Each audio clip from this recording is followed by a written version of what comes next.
Hey, what up, guys? How you doing? I should be live, I think. Yeah, that should be it. Hey, what's up, guys? What's up, Branko, Ben Foster, Urin Scribble, and the rest of you? Hey, Timor. If only you listen to the main theme from the remake, it's epic. Oh, don't do that to me, man. Don't do that to me. I think I heard some samples, I think, from the podcast the developers are doing, Kai Rosekrantz and the lead developer, right? They're doing the podcast for the Gothic remake every once in a while, right? And they had some samples, if I'm not mistaken. But yeah, we're gonna replay Gothic 1. We're gonna continue from the previous stream, I guess. But I've been also playing off stream on my own, and yeah, I've been like going through 2 different playthroughs. I also want to do a review for Gothic 1 like soonish when I'm done with it, so yeah, let me just fix this. The volume for the game should be fine, but you'll have to confirm that in a couple of minutes. Yeah, there was a part of it, I think they were mostly talking about it, and the game in general, I can't actually remember if it was a sample or something. But yeah, wait, why is my... my controller is acting weird, it's skipping for unknown reason, skipping fields. Okay, that's fine. So yeah, I've been playing like on my own, so I have these saves over here, but the stream save is the first save, I believe. Yeah, we have a couple of more things to do in the swamp camp, and we're gonna move to the to other camps as well, do some stuff, and hopefully become a member of the swamp cult. Although they don't like it when you call it a cult. Let's just call them potheads. Because let's face it, that's exactly what they are. I believe I didn't talk with a couple of NPCs that can give me quests. And one of them should be working on the swamp weed somewhere around here.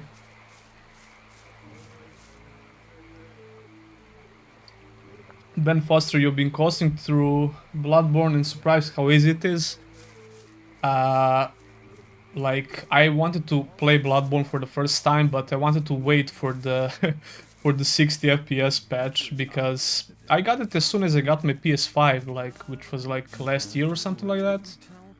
And one of the first games I got for the PS5 was Bloodborne. But I just tried it out for a couple of minutes, and I heard some rumors that the remake is coming out or something like that, or at least the patch for 60 FPS option for PS5, right? So I kind of decided to wait, and I'm still waiting. I know there is a patch for PS4, modded versions of PS4 Pro or something like that, that will run the game in 60 FPS, so there's that, but there's still nothing official about the Bloodborne remake. Hello, my RPG lovers. Hey, what's up, Blender? Yeah, that will be my intro. I don't even know how I came up with that. It was like out to whim or something. I believe this was the dude I was talking about. Hey, you!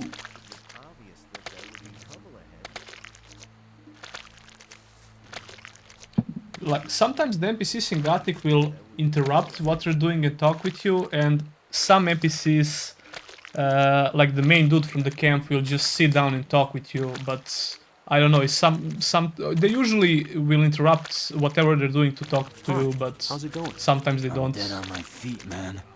I've been working for 2 days without a single break. Harlock should have taken over ages ago. It's always the same with that guy.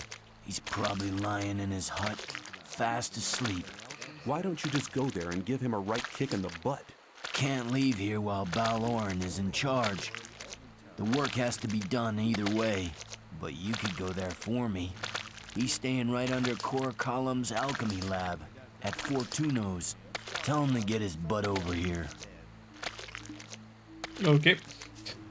So yeah, the NPCs will usually interrupt whatever they're doing to talk to you, and fun fact, that also continues in Piranha Bytes' newest games like Elex 1 and Elex 2, I think. Actually, I've been playing Reason 3 for the review as well, and I completed it recently. The NPCs will do the same. I can't claim for Reason, maybe I'm wrong when I think about it, but Reason 3 is definitely the same because, like I said, I've been playing through it for the review, which will complete my Reason series reviews, I guess, and I think I will put it in one big video, but you can also watch it in separate videos. But the remake is next year. We don't know for sure, but probably, yeah. So we have plenty of time to play Gothic 1 on Switch and Gothic 2 when it comes out on Switch as well. I'm gonna take my time and do a couple of playthroughs. If you just joined, I said before that I'm also doing a playthrough off stream, so there's that. I'm kind of running a couple of separate playthroughs. This was the dude, right? As far as I can remember. Yeah, we need to Gorim beat him sent up. me. What? What? Get your ass to the weed mashers or you'll be for it. Just try to mess with me again, sucker. Okay. Put the weapon down. Now you'll get sad There you go. performance. A tiny gust of wind Easy and enough. would have toppled over anyway. You have nothing, really? Okay, get up, dude, and get your ass to work. Yeah, about release date of the remake, I think nobody knows except the developers and the publishers, of course. So, if I would have to speculate a little bit, You'll be sorry for that. I think it will Looking come for out trouble again? next year, probably near the end of the year or something like that. I don't see it coming out sooner, but they might surprise us. Well, do you feel like giving your pal a break now?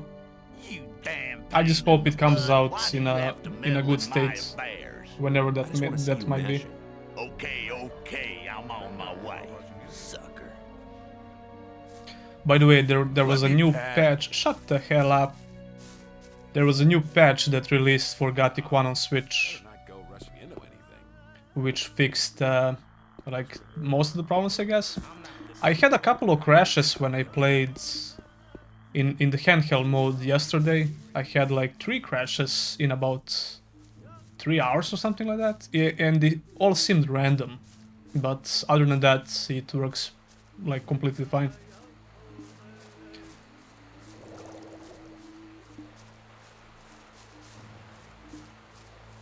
I was going the wrong way.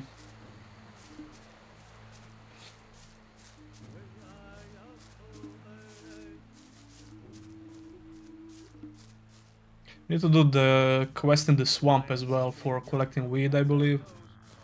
And then we're going to move to the other camp. I hope they won't make the Gothic remake woke. I don't know, man. I kinda don't care as long as the game is good. I think most people don't care about that stuff if the game is good, to be honest with you, but if the game turns out bad and you also have some, I don't know, woke elements or people, you know, some people really go crazy over that stuff. I can say I like it, but I think people are like overreacting sometimes. And like I said, if the game is good, nobody will care, but I don't think there will be like, I don't even know what you mean about woke elements, like, that can be a lot of things, right? For example, Gothic, when you look at Gothic 1, there are barely any women NPCs, right? But it makes sense because it's a man prison colony, right? I have spoken to Gorim. You have done one of our brothers a great service. Your cause was just. That's why I've chosen you for a special task. Kor Kalom urgently needs new swamp weed for his experiments. Our Oh, look, he will gatherers are talk to working us day and now. night. Go For to them and change. take their entire harvest to Kalom's alchemy lab. Yeah, that's the quest I was talking about. The real Gothic experience is with crashes. Hell yeah, bro. Say nothing. I believe this is the right option because we didn't get to approve. He didn't approve us talking to him or something like that. Okay, don't ruin it now. He's already working, look at that. and bleeding at the same time. Yeah, the next quest is in the swamp, right?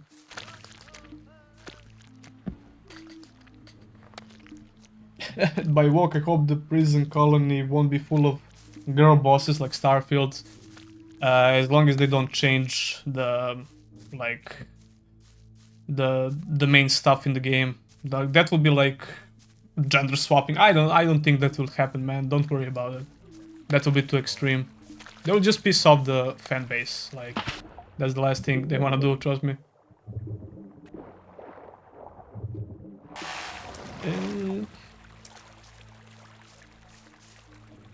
This was the first group of people for the swamp weeds. Balaran sent me. I'm to collect all the swamp weed. Good, then I don't need to go myself. Here, take it. But don't forget to go to Viren on the other side of the swamp, if you haven't been there yet. Otherwise, your load might be a bit small, and people might think you'd sold the other half of it. Okay, dude. Just keep picking hard. Just keep picking hard. Of course. What do you think I'm doing? Rocking my balls? The English voice acting in Gothic 1 is brilliant.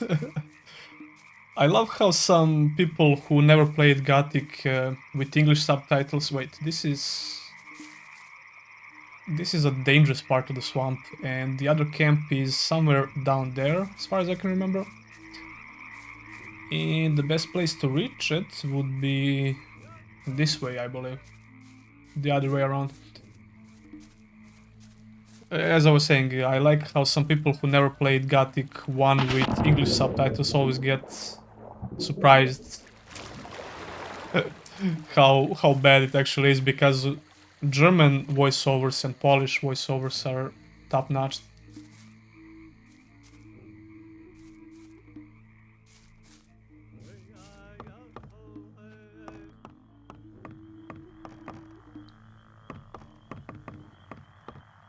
It was down there, something like that. Ask Balor about selling the weed to unlock Cypher as a merchant. Oh, I forgot about that. I will.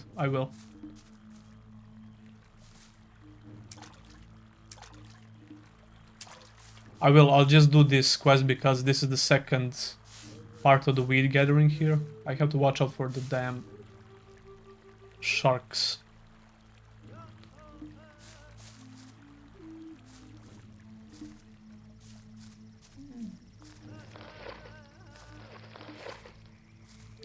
If you manage to do the right timing with the jump, you can basically like bunny hop like in Counter-Strike. But only on the flat surface. Ah! Yeah, something like that. Okay. And I believe their quest will be about killing the blood flies or some shit like that. So we need to do that. But first... I should map this actually. Like that. Okay.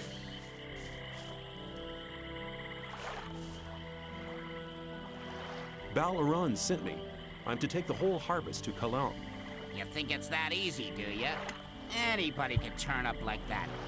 Baloran sent me, and whoosh. The whole lot of the weeds were gone. Go see him and ask if you don't believe me. I have a better idea. You prove your loyalty by doing a little job. Yeah, there we go. Need to kill the blood flies. And what do you want me to do? It's really nothing. Work in the swamp. It's a bit risky. And then there's those damn blood flies. Work would be much easier without them. Do you follow? Hello, has the Switch version has brought any problems that have you noticed? And what improvements would you think it still needs? The only improvement I think it still needs just a little bit is the performance. Wait. I don't see... But there are some more. You won't... Yeah, we need to kill the blood flies.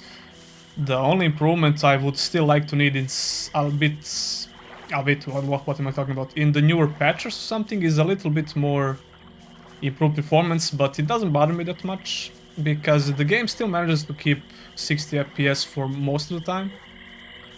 And about the problems, they've been fixing the biggest problems with the latest patches, and there was just a patch that came out like yesterday or the day before. So there are no major issues, and I've been playing off stream as well. Another playthrough I started, and the only major issue, issue I had were the crashes. I had like 3 crashes in about 3.5 hours, something like that. And they seemed pretty random. Where is my bow, by the way? But other than that, I think it's good. Where is my bow, man? What the hell? I can swear I had a bow. What the hell? Oh, what the fuck? So we need to buy a bow. That sucks. I mean, we don't need to, but... yeah, this is gonna be... you know what? I'm going to use them to kill some bloodflies, because this can be very dangerous. 1 is fine, right? Maybe even 2 is fine. There you go. Maybe we can even get 3. Come on. Ah! No, not 4. No, no, no, no, I'm dead. Help! This one's too big for me! Oh, you coward! Come on. Oh no, the barrier. Okay. Come on, kill it. It has like 0 HP.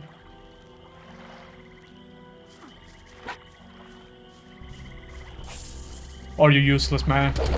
There you go. I like how the novices just ran away. They will come back, I think, if they don't die. But yeah. Saves come a little bit here, because we did some good progress. Only people that say German and Polish dub is better are German or Polish themselves. There's nothing wrong with English dub in Gothic and never was. I would kind of disagree with you, because the English voice dub in Gothic was always pretty bad, but kind of charming nowadays, because, you know, nostalgia and stuff. But you also have to take in consideration the age of the game, and like the majority of games in general back then didn't have that good voice acting, so it's not a big deal.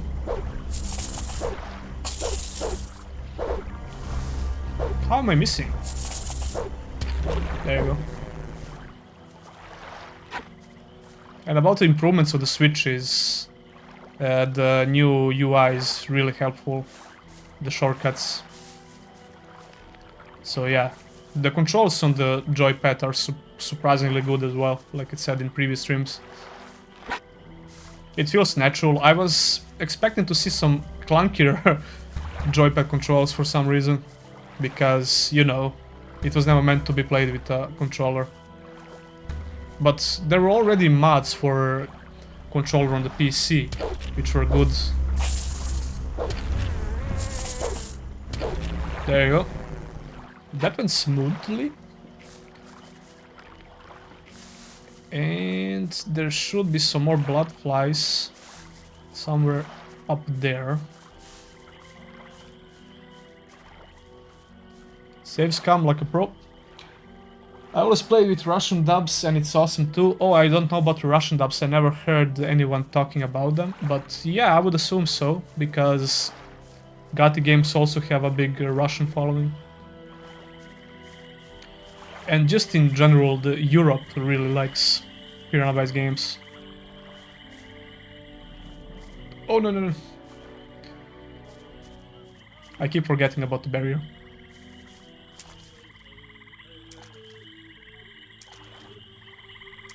Kind of makes you think what would happen with Gothic if they had a better marketing in US back in the day.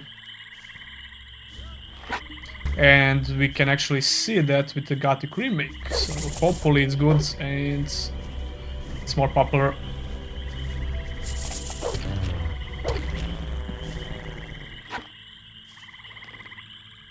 Oh, Jonathan Cook, thanks for the membership, dude. Hope you enjoy your badge and some new emotes I made recently.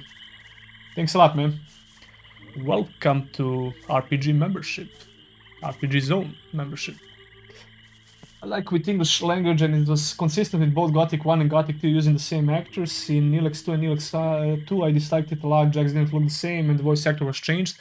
Yeah, there is some truth to that, because I also had a problem with the Jax voice actor in the beginning, but then I realized the voice actor for Jax in Gothic 2 was objectively better. He delivered his voice lines a lot better, if you ask me. But for consistency's sake, I would also prefer they hire the same voice actor. I think we need to kill more bloodflies for these quests, because I'm pretty sure that could finish it, but yeah, let's try it out before we get killed by the damn shark.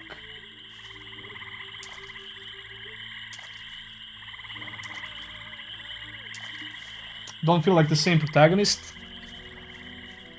In a way, yeah, but when it comes to the looks, it's not just about Jax. The Elex 2 looked a bit different in general, and a lot of people didn't like it, and I still prefer how Elex 1 looked, but I don't think Elex 2 looks bad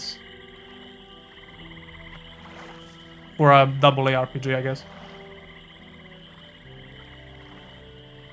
I mean, I prefer somewhere in between realistic and cartoony art style, and Elex 1 leaned into cartoony art style a lot more than Elex 2 did. Elex 2 looked a bit more realistic, but they still kept the cartoony art style for like it was somewhere in between, right? But the character models looked a bit more realistic compared to Elex 1, although they had a lot of problems in the beginning with some visual glitches and stuff with the textures. I don't see any more Yeah. blood flies. Okay, that's No more the end of the quest. bloodflies to be seen. That was a good job you did. Someone who works like that is either on our side or a complete idiot. How about both? An idiot would be too stupid to fool me, right? Yeah, sure, dude. Here, take the harvest and take it to Cor Cologne. If he complains and says it's not enough, tell him to move his butt here himself. To give him an idea how much hard work it is. Elex had better lighting, adds a lot to the mood. Too, everyone is blasted by light, designed different, as you say. You mean Elex 1 had better lighting? I'll have to think about it. I can't remember. The first time Elex 1 came out, I think the nights, like, maybe I'm crazy here, but I think nights were much darker in the first version of Elex 1. Like on the release date. Oh, no. Actually, these guys are pretty stupid. They can't even catch me if I... The sounds they make are terrible. I mean, in a good way. How's the sound of the game, by the way, guys? Is it good? Too loud? Too quiet? Just good enough?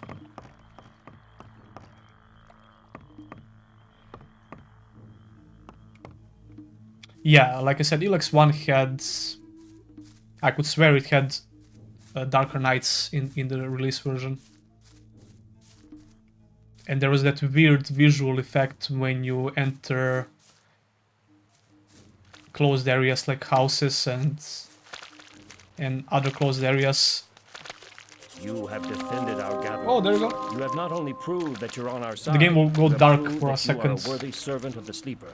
I thought it was kind of believe cool you are because it ready was to wear the realistic, robe but they of a removed that novice. as well. Actually, they reduced that effect, they didn't remove it. Okay, so we got improvements of Balorum, which is nice. And the next thing I think I will do is visit the new camp and do the quest for the weed there, so we can get another ball on our side here.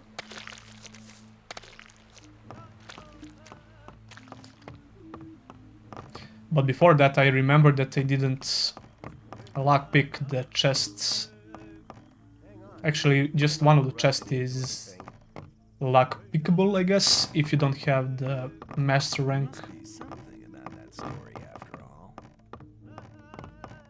I wouldn't like to be in his shoes, though. Hang on. Is this on the Switch? Yep. What are your thoughts on the third camp, the Mages camp, and what are your expectations of the role on the remake? I don't know, we can just speculate, right? I hope it's something similar to the Monastery from Gothic 2, I guess. That will be the most lore-friendly, if you will, but I also wish they will take some creative freedom, you know, but yeah, we just have to wait and see.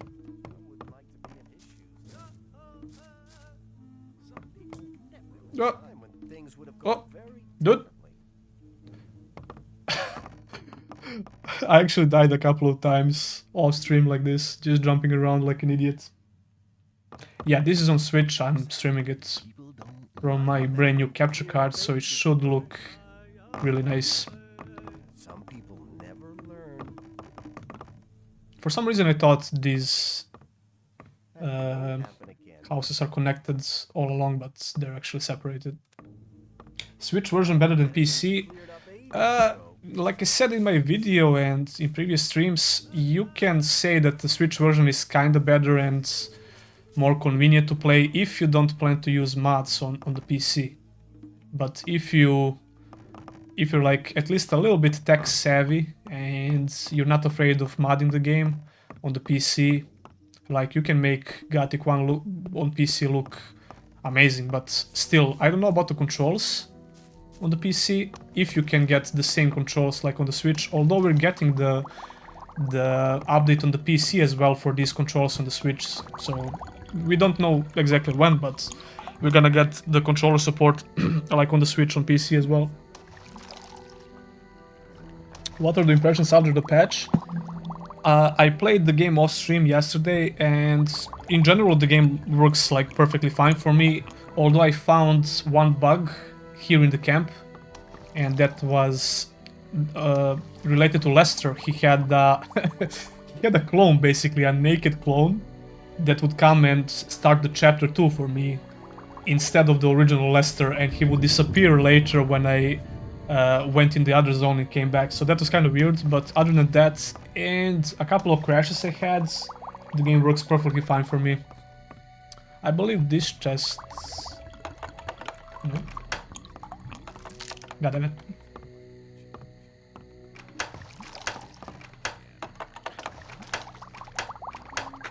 There you go. Yeah, and for this one you need higher lockpicking skill. That recipe is not that useful for me, but we can sell it, I guess, for 100 ore. Okay, I wanna keep on this. Maybe sleep and go to the new camp.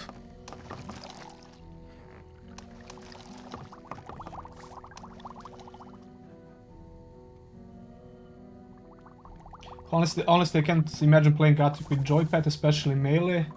Mage run may probably feel fine, but melee just feels and looks wrong. I'm not sure how comfortable you feel with the controller in general, but if you play like even semi-regularly some games with the controller, I think you will have no problems with how the game works on the controller. It works surprisingly good.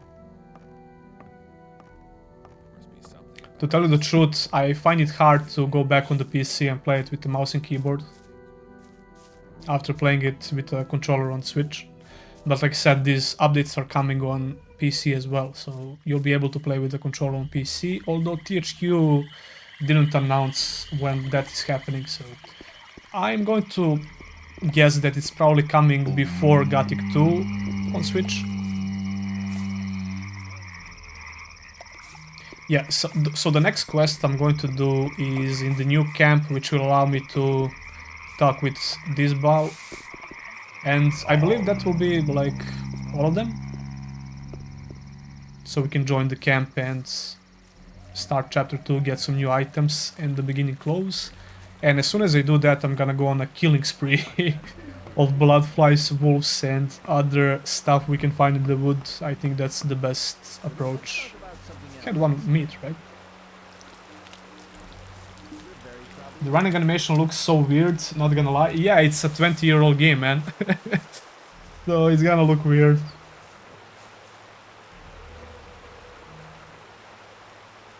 May the sleep. I'm curious about Lester because, like I said, I had this bug when I started chapter 2. Lester would have a clone that will talk with me and start chapter 2, which was semi-naked, by the way. Is this a remake? No, man, this is Gothic 1.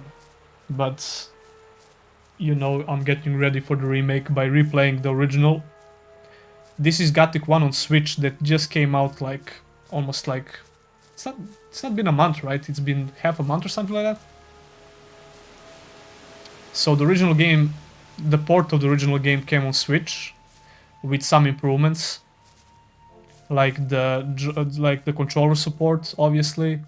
You also have motion controls on Switch, which I don't use that much, but it's a nice gimmick. And even some graphical improvements. But it also had some problems that they're trying to iron out with patches. For the most part, the game is totally playable.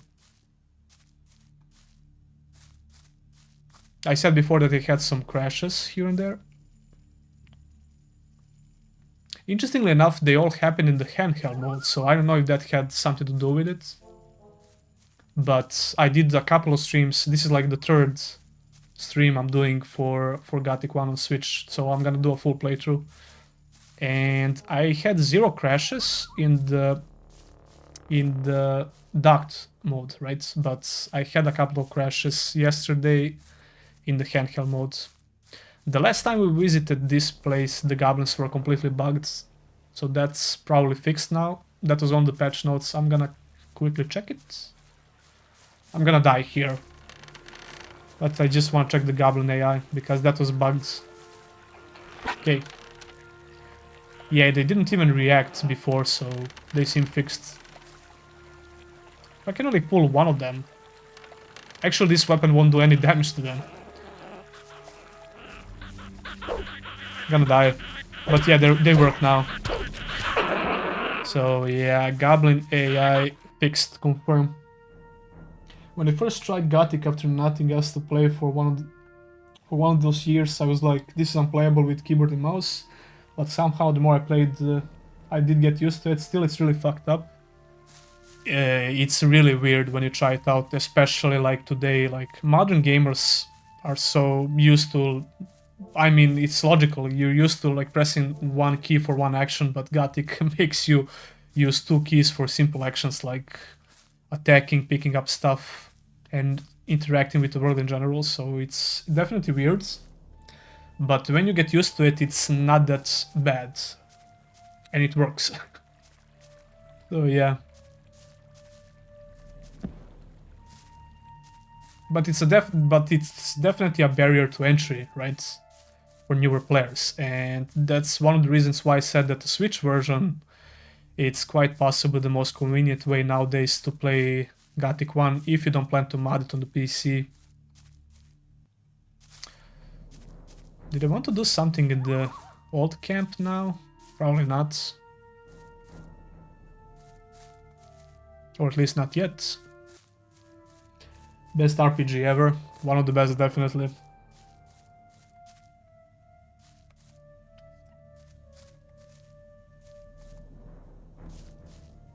Gonna try to Gothic bunny hop. It's like a cheat code for running. But it's very hard to do on a surface that's not flat.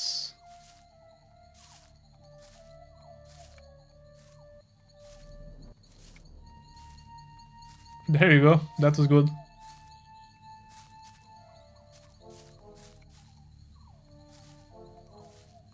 Four, 5, 6. Ah, come on. Let's try to do 10. 1, 2. God damn it. 1, 2, 3. Oh, that was too high. 1, 1. Oh my god, come on. 1. I suck. 4, 5, 6, 7, 8, 9, 10, 11, 12. Ah! Are there enemies in the wild? Yeah. There are a lot of enemies in the wild which will give you some warnings before they attack you. Some of them will fight each other. Some animals you're not even supposed to fight because they're really strong. The main idea of Gothic games and Piranha Bytes games in general were always a big focus on immersion. The complex AI behavior. Like NPCs will have day and night schedule, they will work in the day, chill in the night and sleep in the evening. Stuff like that. If you're new to Gothic games, if you're not, you obviously know this. Random enemies. There are no random enemies, there are chapters in the game, and with each chapter you will see some new stronger enemies as you progress, but in general there are set enemies on the map, and most of them don't respawn in Gothic. I think none of them respawn actually, but they kind of changed that in their new RPGs like Elex 1 and Elex 2. Even in Resident 3 I think some enemies are respawning, like scavengers. I also forgot that I didn't loot this.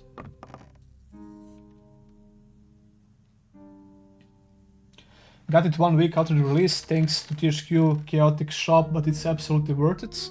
Yeah, I also think it's worth it. Although, like I said before, I think maybe $20 would be a more realistic price, because it's a pretty old game, but you know, I believe it's $30. And I think Gothic 2 will be... Actually, I don't think I know that Gothic 2 will be the same price. It will be $13 as well. So yeah, the plan is to finish this playthrough before Gothic 2 on Switch comes out, and we're going to do the same for that game. All Piranha Bytes games, Resident 2. What exactly? I lost my train of thought, sorry. The enemies? Respawning enemies? I don't believe Resident 2 had respawning enemies, although I might be wrong. Just ordered Gothic 2 and 2 Switch from the... I really hope they send physical copies, not digital. Did you order a physical version? I'm not sure how it works actually. I was waiting for Gothic 1 physical version here in some retail shops. Oh my god, that's too loud for me. I don't know about you guys, but my headphones are going crazy. I was waiting for the retail stores around here to get the Gothic 1 on Switch in the physical version because I would buy it. I got a review code from THQ, so it's digital, but I would really like to have a physical version of the game.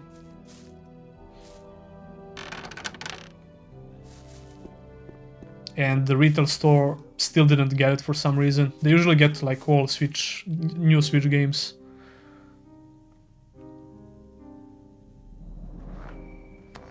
Just listen to the guy saying he likes all Piranha Bytes games, nobody likes Resident 2. I think there are some people who like Resident 2, and I had some serious critique about my review for Resident 2, which is completely fine. Some people really like it, and that's totally fine. I mean, if you like it, who cares what everyone else is saying, right? That's at least my approach. You should be open to criticism, but if you like something, you shouldn't look for external validation of the game. I think the best example for me personally will be Gothic 3. Like, I like that game a lot, and a lot of people don't, so just fine. There we go. Got some nice loot here. And we also got the bow, which is good because somehow I lost my previous bow, which is bullshit. I didn't. I can't remember losing it. They only had one version of each on their website. I had to put in the address, so they should be physical. I have every other PB series as physical games. I have some of them. I'm still missing Elex games in physical. I want to get them on the PS5. I have Resident 1 Collector's Edition behind me. Gothic 1, Gothic 2. No, Gothic 2, Gothic 3. I don't have Gothic 1. I was trying to find it on some websites around here, but no luck so far. I'm not a huge physical game collector. I just like to have some games I really like. And recently I started buying PS5 and PS4 games. And again, only the stuff I'm planning to play and the stuff I will potentially like. There were a couple of bandits around here, which also had some nice loot. I just remembered. We can do some exploiting here and try to get it with a bow. At least try to separate them. Put the damn weapon So we can kill one of them easily. Come on, you dumbass. Or we can just do this. I doubt I'll have enough arrows though.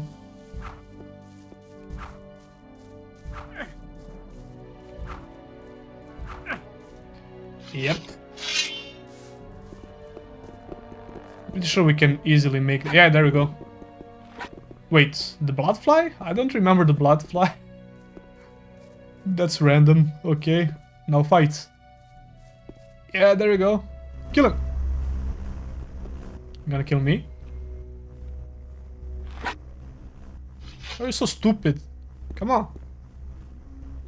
You know what? Stupid bloodfly. I'll make mincemeat of you, swine! Get him.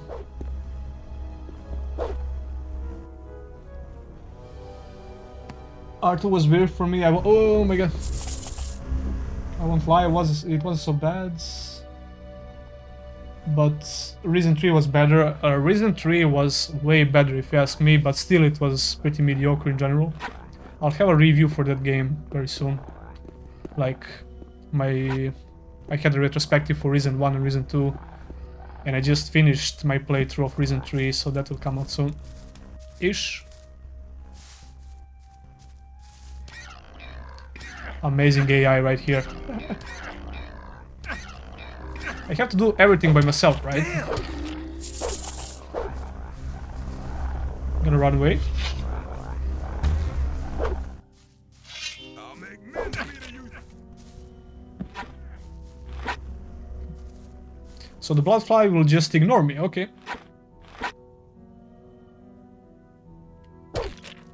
Wait, what was the button to...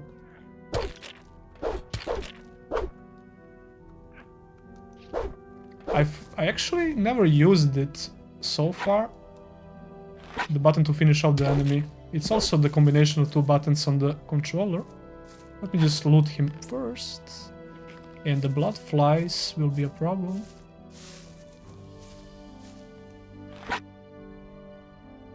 I need to kill them, they make me paranoid.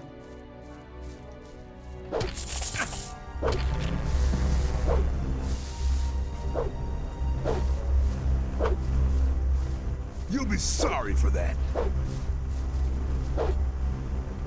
You Come on. get to know me. Bloodfly AI is so annoying sometimes.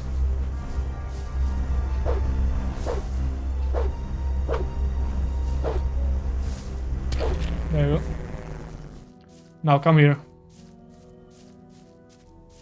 You can't with blunt weapons? Oh, I was pretty sure you can. I think you can. I know you can finish him off with the bow. And he will actually die, but I'm pretty sure you can do it with blunt weapons as well.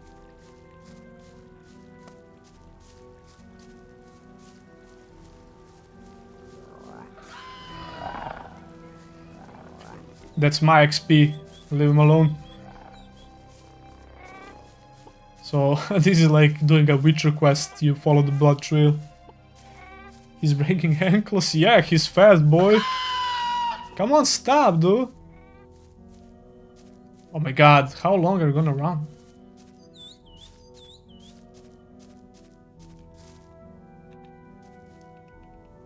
Come on! Do I have arrows? Oh. No, I don't have. I thought I loot them. Oh, yeah, I used them all on the guy. God damn it.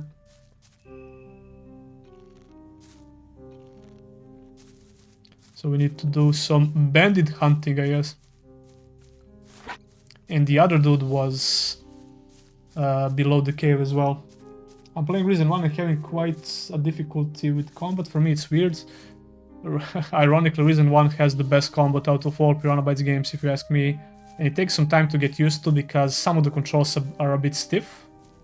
But it works really well when you get used to it, just like Gothic 1 basically. Where did you disappear? I just had to follow the blood trail, I'm stupid.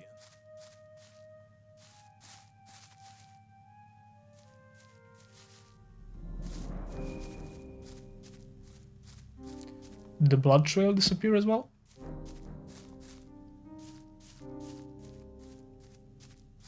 Never mind.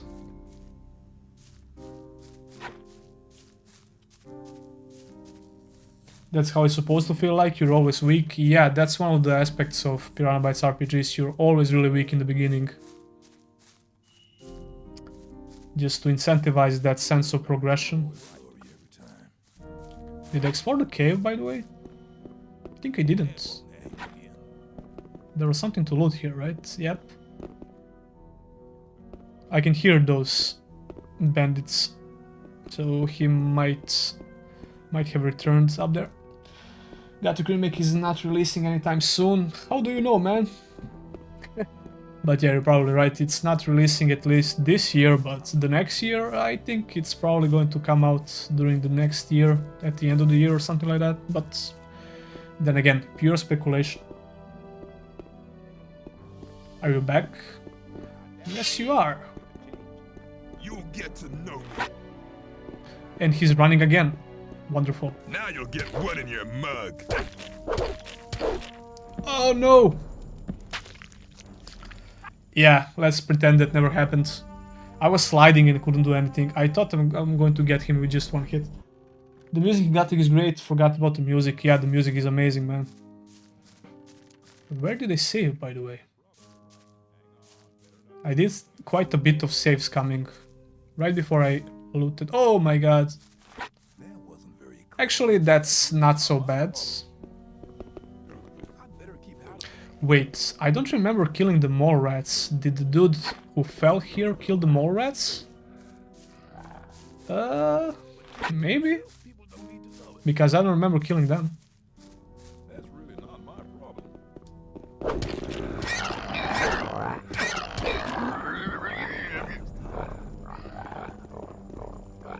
Mole rats are so stupid. But they can still kill you.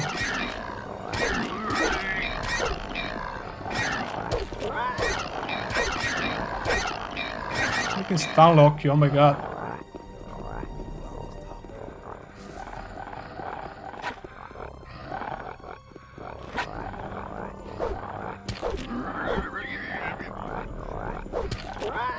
How did you not die? Okay. I actually need some meat to fry and not just waste the potions. The problem is probably me. Haven't got feel yet and I'm 25 hours in. Are you still in chapter 1, by the way? In Reason?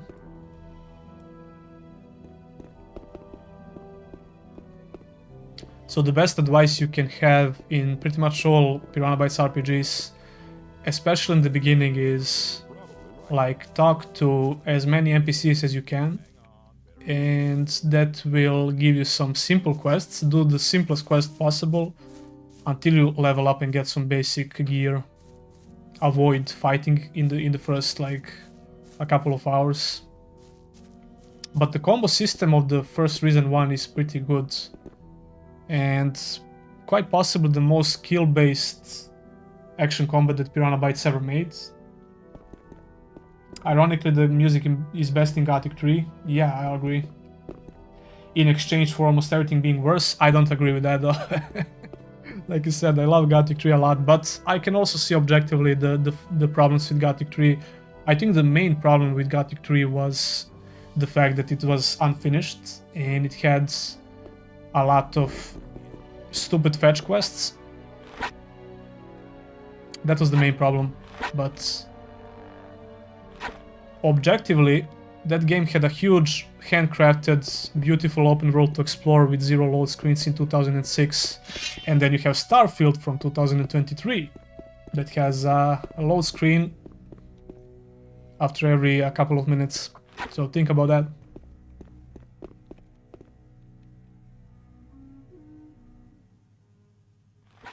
Yeah, the main problem with Gothic 3 is definitely the fact that it was unfinished. If that game was completely finished and if they had enough development time... Oh my god, I have to stop talking. He just crit me with 1 hit, come on man. I'm gonna die again because I'm talking with you guys. Wanna be a good streamer. Oh, I'm stuck. I'm stuck. Dude. I'm stuck. Can't do anything.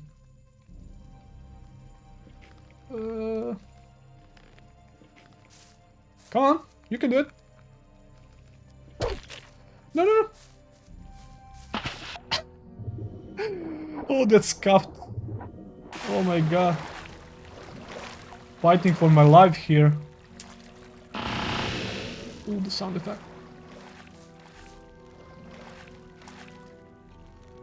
Oh my god, okay. Oh, hello there.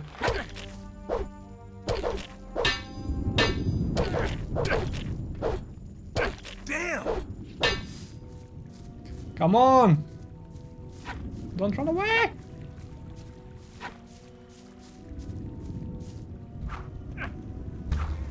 God damn it! I'm gonna get killed by bloodflies now. This guy's gave me so much trouble with his running away. Ah! Get him, guards! This is Gothic experience for you right here. Much better now with mods and everything.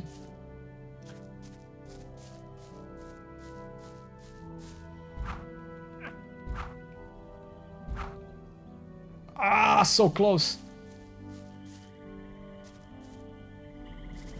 I'm gonna get you and your stupid buddy. I'm just afraid that I'm gonna lose XP, that some random like animal will kill him. If I kill him in front of these guys, they're gonna attack me, probably. Okay. Bunny hop. Bunny hop.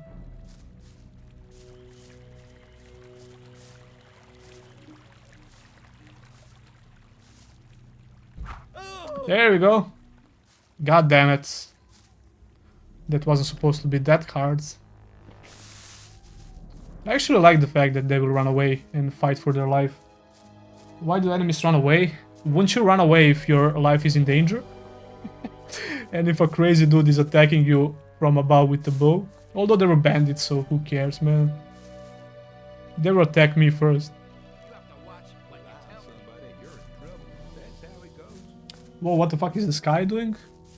The sky is... So probably new to Gothic. You have this barrier that's surrounding this whole area in the game.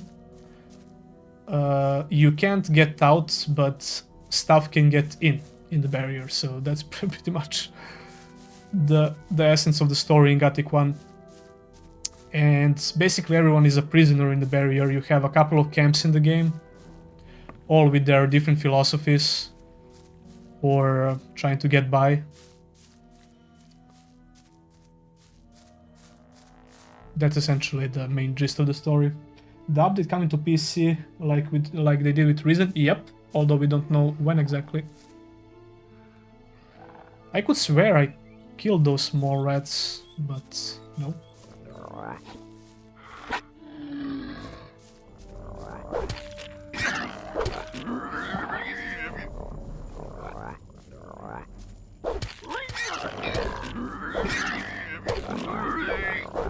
I really have to learn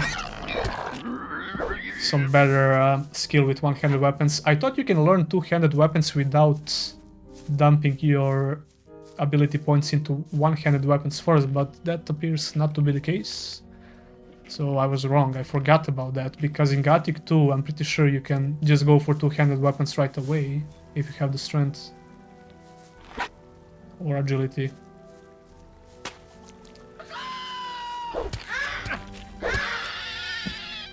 True, it has pretty good AI for enemy to run away when it's nearly dead. These games have like amazing AI, especially if you take in consideration that it's so old. They kept the same philosophy for the newer games as well, but come to think of it, even this 20-year-old RPG has better AI than the majority of newer RPGs, if you think about it, which is nuts. But yeah, some games just don't focus on those stuff, I guess. I would prefer them to focus on such immersive features like AI schedule for the daily schedule, for the work, for combat as well, of course. It makes the game so much more immersive, but you also have other aspects like the great music, level design in general, which is also very immersive. So you combine all of that together and you get a very immersive game, even though it looks like a bunch of Lego pieces put together with the blocky characters and outdated visuals and some clunky controls. And yet it's still more immersive than a lot of newer RPGs, which is nuts when you think about it. This goes to show you that the graphics are not the most important thing.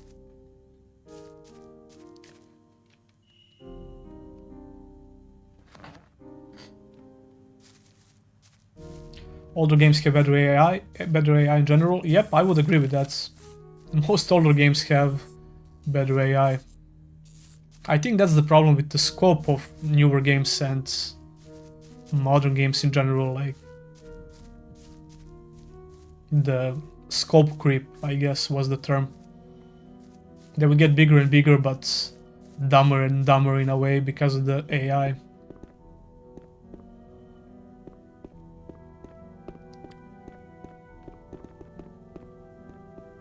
Wait, where is the second dude? Is he still coming back, or did he fell? Did I kill him? I'm pretty sure I didn't kill the second dude, right?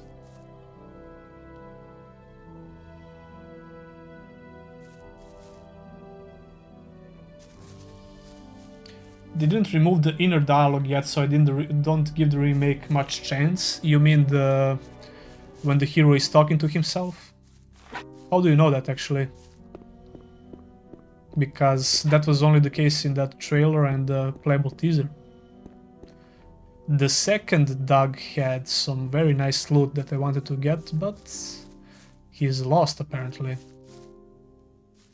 Yeah, the AI will just wander off sometimes. Besides that, you also have AI and NPCs who will just travel from one camp to another, which is also a very cool feature. And you can interact with them, sell stuff and buy stuff. Their newer RPGs have that as well, but it's not that impressive for newer games, right? But it's very impressive for a 20-year-old game. Alright, screw the second guy, we can get some nice loot here as well. God damn it. It's a 4 combination, okay. Some arrows, some more lockpicks.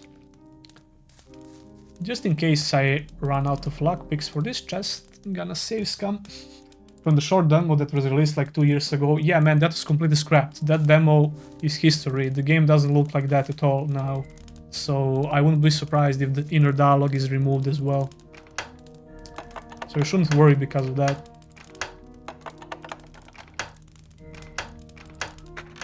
There you go. We'll get some nice amount of ore. Fried meat, which will be helpful, and I will... Wait, where is it? What? Did I loot? Dude. I did. Where's the fried meat then?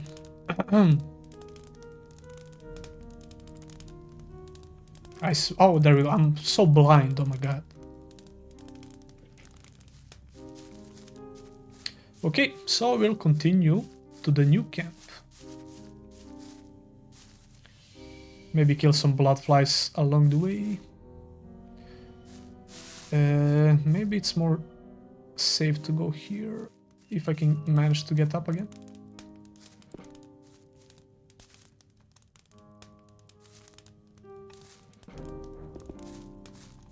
Probably not. No, no, no.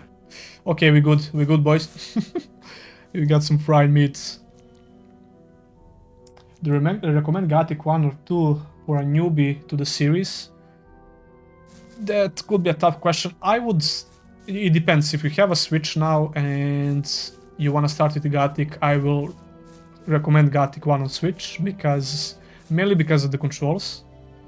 And you can even wait for the Gothic 1 on PC with this update for the controls, if that's what you wish to do. But I started with Gothic 3 and I went to Gothic 2 and Gothic 1, and then with recent series. I would recommend going with Gothic 1, quite possibly. So it kind of depends.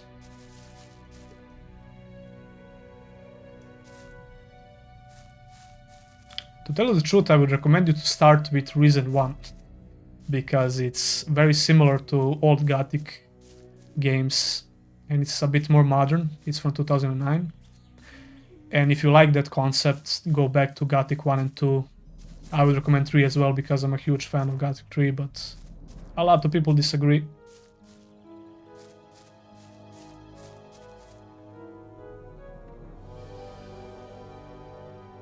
You began your Gothic remake preparation too early. I'm gonna do a couple of playthroughs. I'm doing a playthrough off stream. I'm also doing this playthrough on stream, so I'm also gonna play Gothic 2 on Switch when it comes out. Now, I have a bone to pick with this stupid guards over here, because every time you pass through here, they will try to get your money, your hard-earned ore. They will ask for 10 ore, and if you don't give them, they will beat you up. Don't ask me how I know. And by the way, these NPCs are new to the Switch version. They were cut content in the first Gothic game, and they decided to bring them back. Why don't they make RPGs with smaller worlds anymore? Well, it's, when you think about it, for a long time... Wait, let me try not to die here, okay? There you go. Like in the mid 2000s, and I would say like 7 or 8 and above, open world started to get popular. Come on. And the big marketing pitch for such games was huge open world to explore. So they will get bigger and bigger. Okay, this is annoying. I can hit you now, right? Yep. Let me kill this bloodfly first, please. Then I'll answer your question. I hate bloodflies. Yeah, so a big marketing pitch for open world games was huge open world to explore, right? And they would get bigger and bigger, and developers would even put the size of the world on the game box, which is kind of silly. So it kind of makes sense to promote the game like that, so it made more money. That's quite possibly the main reason for the lack of smaller open world games in general.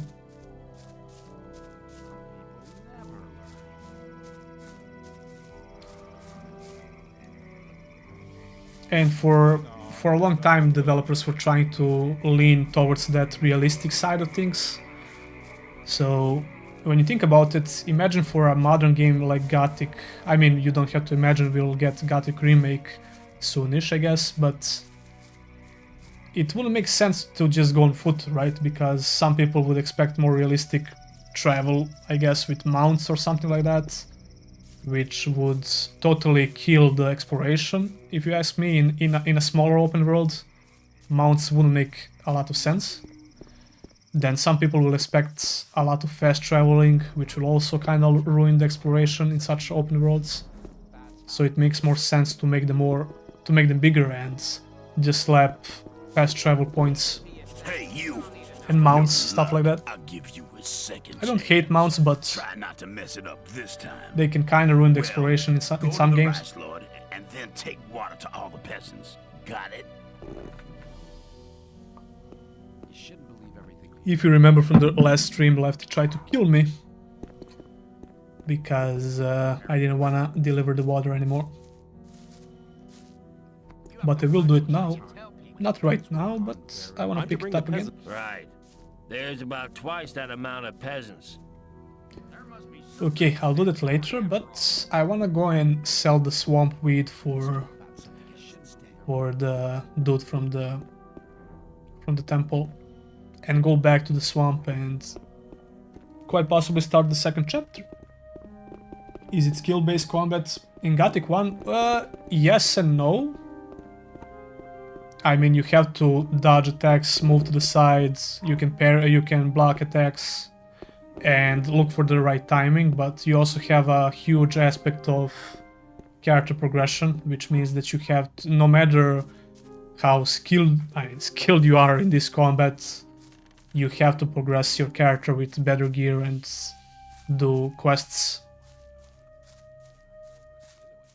and improve your character stats so you can even damage some opponents, get some better gear so you don't get one shot by certain enemies, stuff like that.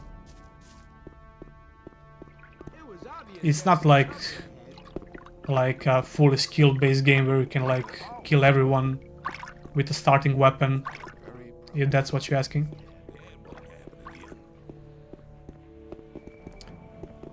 Wait, did I miss the dude? I'm blind, oh my god. Cheese-based combat, yeah, you can cheese these games like easily when you find the ways to do it. Show me your as you wish. Oh, I already took the swamp weed, I forgot that as well, so I just gotta go and sell it to rogues and mercenaries. Like I said before, these games are heavily focused on immersion. Do you want some swamp weed? I'll give you 10 ore for it. Here. Anytime you need to get rid of some more, just stop by. Gothic 3 fell victim to open road 2 and normal was the worst. I could never find anything because it was either below or above me.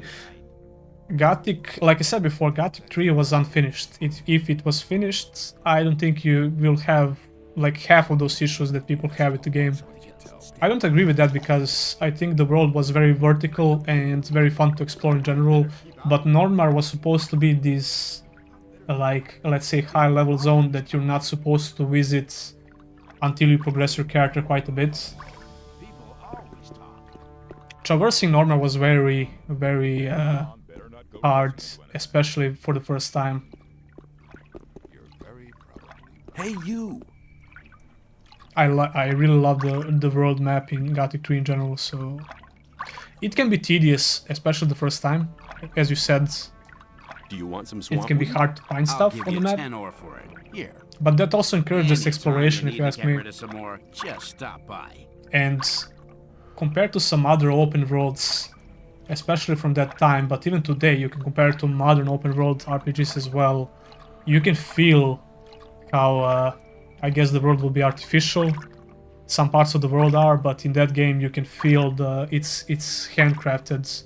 Like even though it was a huge open world, which is kind of insane if you think about it. That's just me, at least, I guess. But yeah, a lot of people don't like it, and that's fine. Keep it to yourself. People don't need to know it. There'd be trouble ahead. There's like 10 swamp weed I had to sell, right?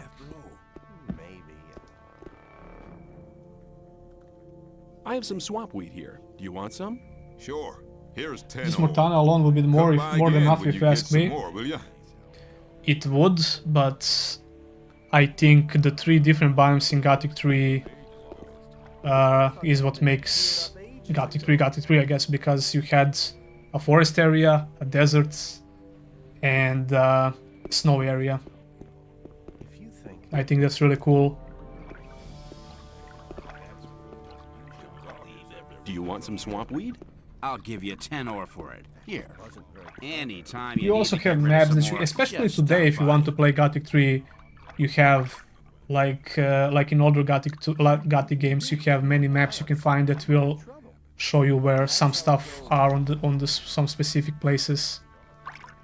So I did a full guide about Gothic 3 a couple of months ago.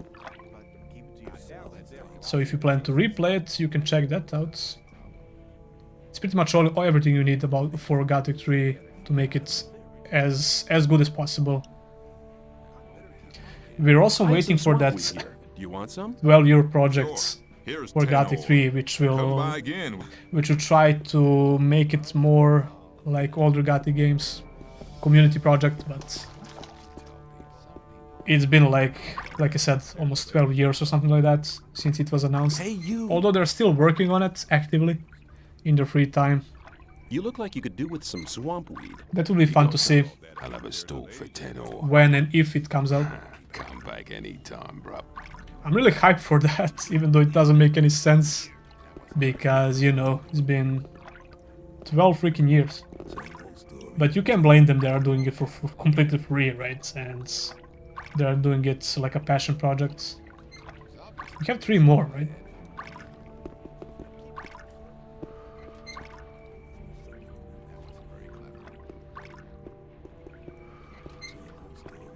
You look like you could do with some swamp weed. You got some? I'll have a stalk for 10 ore. Come back anytime.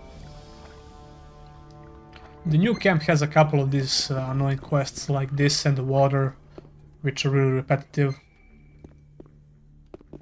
But yeah, about the quests in Gothic 3, most of them were like MMO-ish fetch quests, but that will be completely fine because I think they wanted to include a full-blown main quest like in Gothic 1 and 2 on top of that, so that would make it completely fine, but like I said, totally unfinished in that department. And I still enjoyed it quite a bit because I really like exploration and the freedom it provides in a great open world, so that's just me.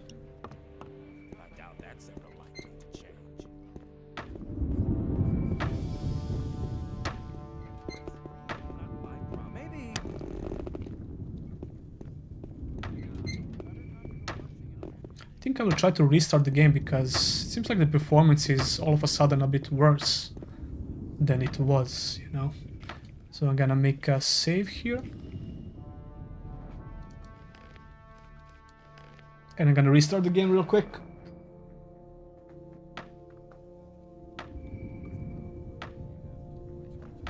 Normal is good. Normal is good. You like the verticality. Took you around 3 replays to know the map fully. I know exactly where everything is, but nothing wrong with that. Yeah, I totally agree, man. Okay, gotta restart real quick. I'm gonna get some water as well and take a 1-minute break for the bathroom.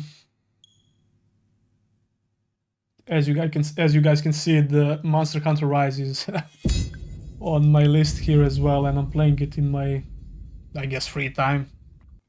I never got around to play the newest expansion, Sunbreak. So I'm leveling up a little bit my hunter in that game. Okay, give me 2 minutes, guys.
alright. We good to go.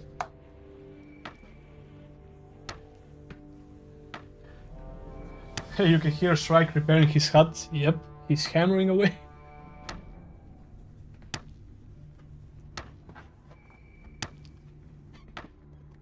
One more immersive feature, I guess. NPCs have daily schedules for work, stuff like that. Those are like very small details, but they're very important in games like this, especially in piranha-based games, to create that sense of immersion. Putting that aside, who cares? How many swamp weeds? 3 more, okay.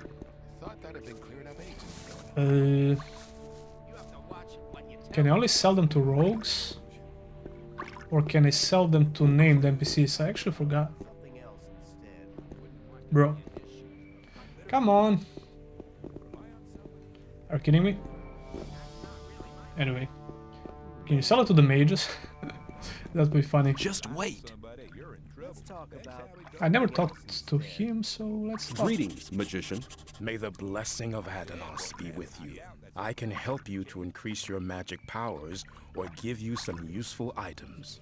What can I do for you? RPG. Exactly, man. Oh, I forgot you can talk with him about the letter. I have a letter I from don't the High remember Magician of that. the Circle of Fire. We are the magicians of the Circle of Exactly, Water. okay. The magicians of the Circle of Fire live in the old camp. But I can't get into the castle. Could you help me? Well, occasionally we send messengers to our brothers in the old camp. But we only entrust these messages to Lara's men. He's been seeing to it for many years now that our messengers arrive safely.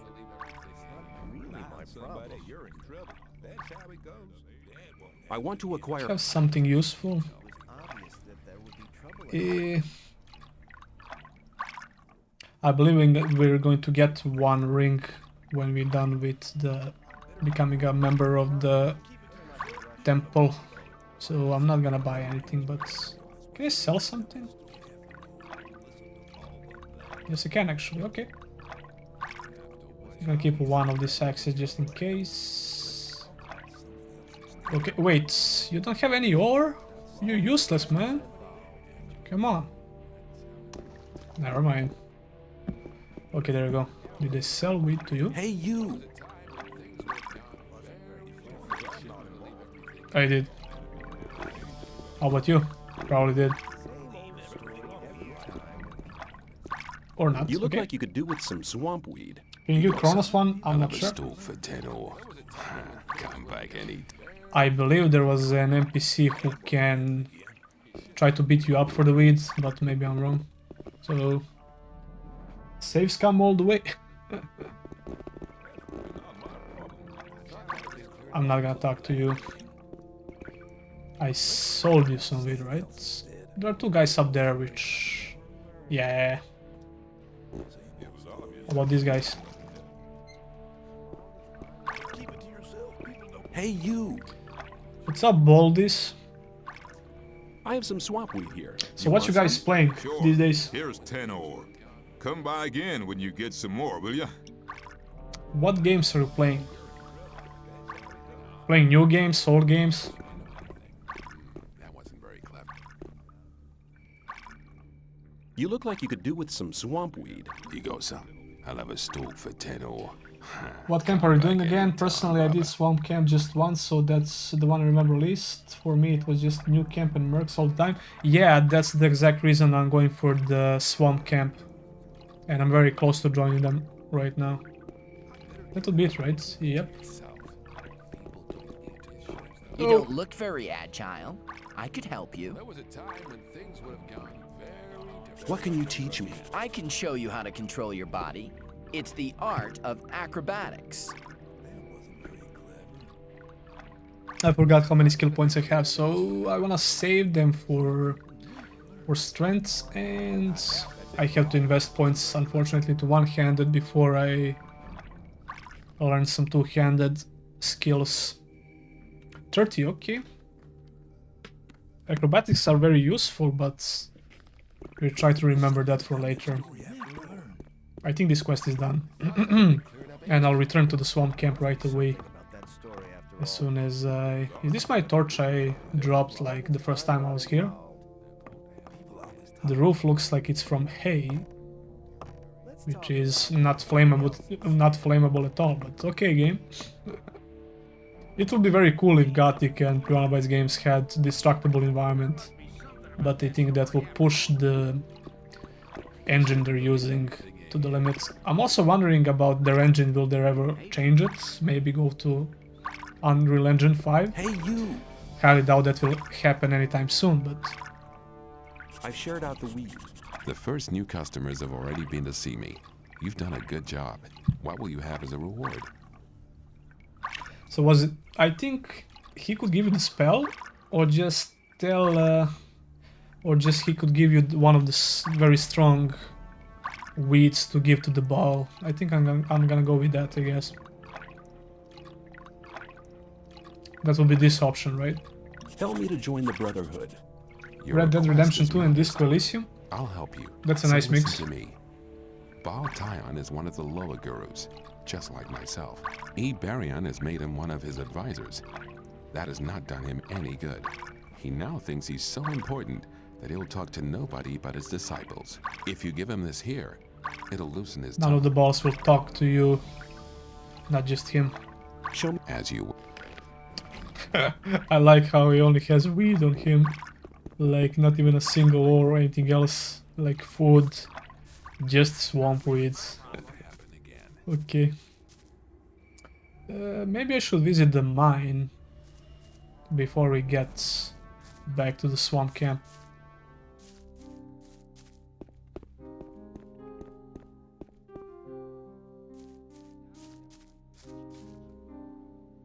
Okay, I think we're pretty much ready to become the member of the swamp camp as soon as we get this quest back. Maybe, but I'm pretty sure that will be it for the initiation process. Maybe there was a couple of more, I can't remember, but we're gonna go there anyway.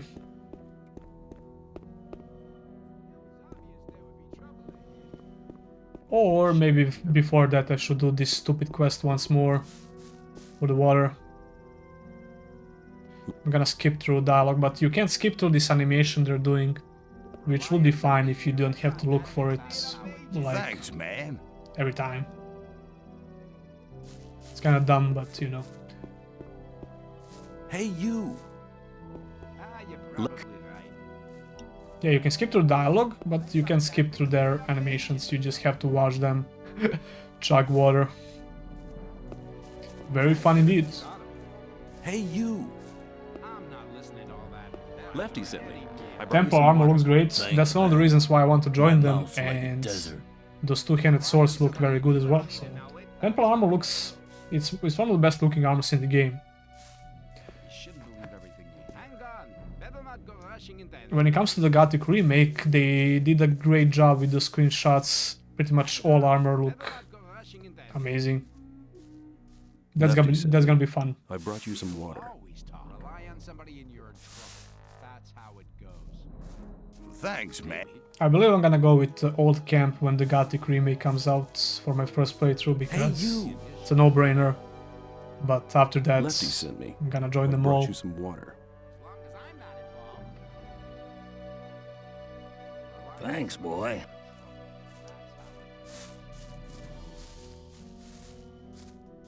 Lefty. I'm the water boy. Let's go.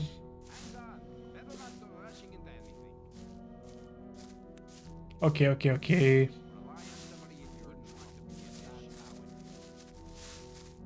I mean, it's basically free XP, but Lefty sent you me. know.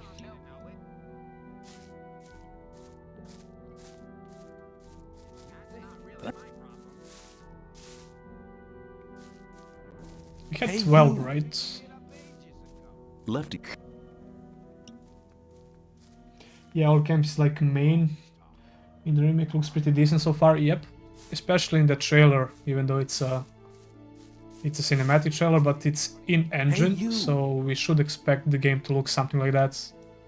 Lefty sent me.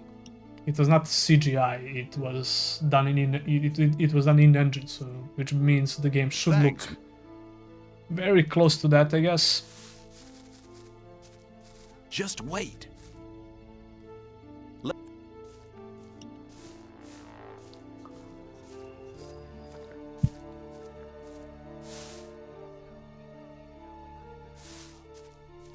How many more?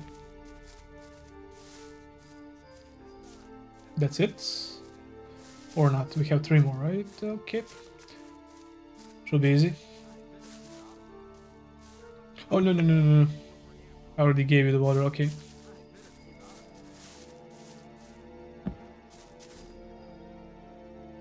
Are you...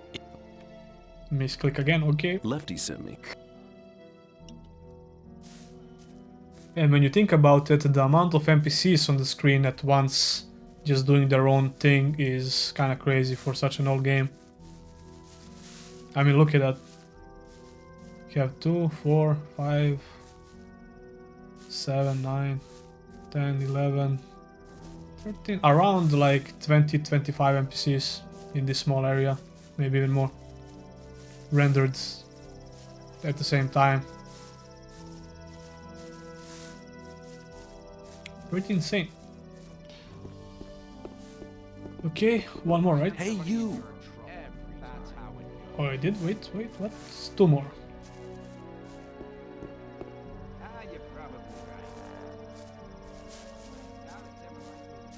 Lefty sent me. Yeah, most of new players will also go for the new old camp. Thanks, boy. The first time they're playing, because it's a no-brainer. It's the closest and probably the strongest. Just wait.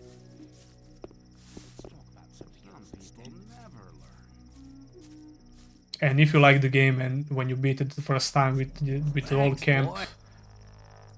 you can replay it with 2 different camps. So. Just wait. It's a clunky game, but it's also impressive for the time, and damn, those view distances, yep, pretty much. Whose job Very is it clunky to make sure controls. everything... Everyone. Back in the day, I guess it's much better with the controller now, I guess. Is that it? Yep, okay. Is this on Switch or do we play on PC? It's on Switch, I'm playing with Switch default joypad. I'm streaming over Switch. So yeah, I can show you. Don't believe me. You have these new features on the Switch for the map, for example. You have this menu. And the scaling of the image is much better in general. And the game looks a bit better. It doesn't run like on PC, like locked on 60. Well done. But for the most part it You're does. useful for something after all. And there are some more slightly new feature, you could call them, and a lot of fixes, but this version of the game also had some problems that they're trying to iron out with patches. For the most part, it's totally playable. I did your stupid quest. That wasn't very clever. I'm to... Right. Wait, There's what? about twice. I can do that over and over again, really? Hey, you! Did they even get XP? Trouble with me again? No. Did they get XP? I was too distracted by by chat. Yeah, it's on Switch. And it was just in time because I got a new capture card, so I can stream over PS5 and Switch with no issues now, with a pretty good quality actually on 2K. So,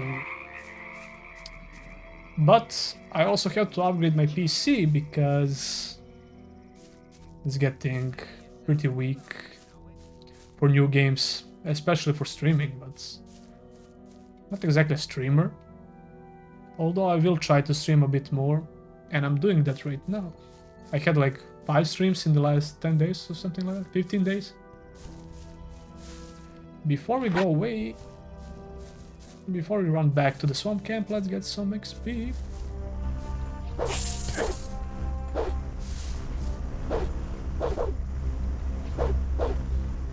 Or die.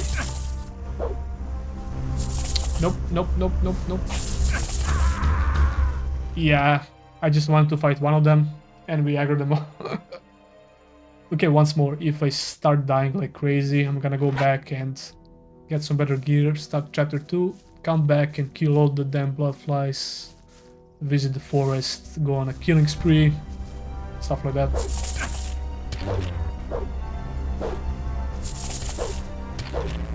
Okay, that's much better. Their AI can be so unpredictable, like they can fly in circles and they can just fly like that.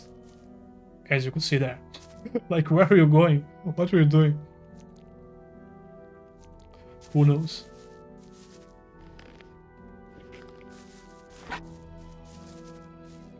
Okay.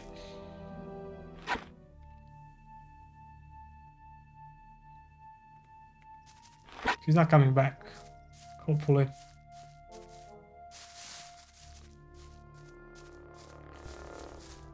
Come on, buddy boy.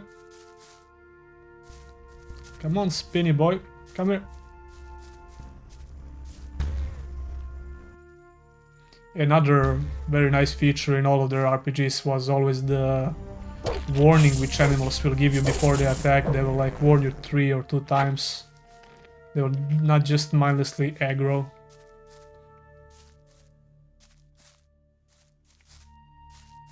Okay. That went well.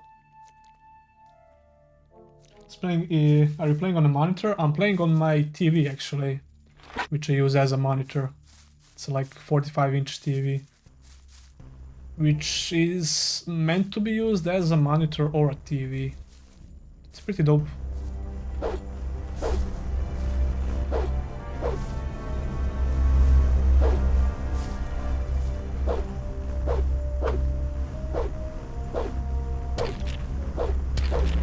Stupid bluff. Oh my god. You scared me.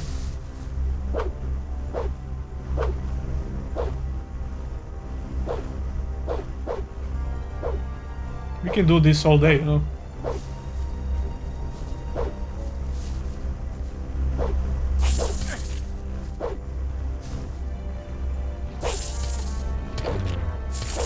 There you go.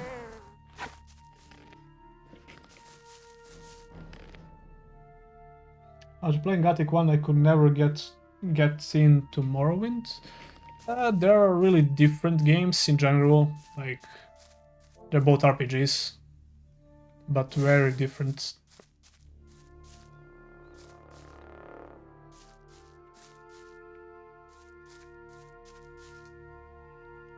When you think about it, Gothic is probably one of the first, if not the first, third-person open-world RPG which didn't try to focus on, didn't make the combat dice roll based or isometric like most RPGs back in the day.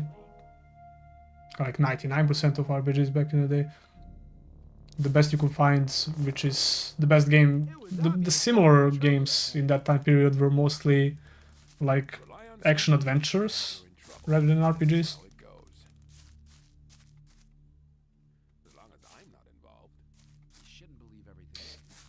Trying to figure out how to get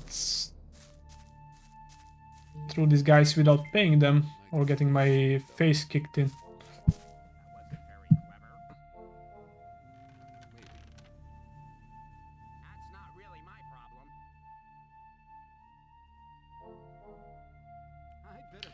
Alright. You know what? I'm gonna try to make a run for it. But it might be smarter to just give them 10 ore. Who cares? Or no. Hey boy. Wait. I could do the thing. Oh my god, I forgot. Then why don't you... Thanks. Nope. Okay, once more. You can pull out your weapon and go sideways and move far away from them. Very similar to the bug to the exploit in Gothic 2. They will still try to talk to you, but you'll be too far away. Check this out. The dialogue will still trigger. Or not. Okay, never mind. G's in the game. It's also fully voice acted, which was great for me as a non-English speaker.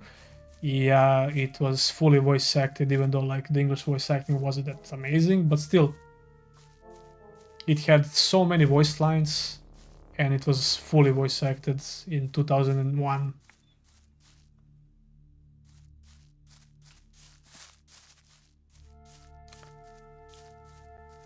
Did the dog I didn't kill before, did he return?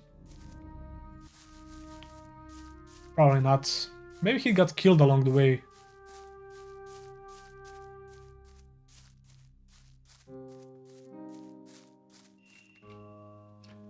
Does bug work on Switch? Yep, as you could see. It's not a bug, it's more like an exploit, I guess. But it saves you 10 ore, so screw them.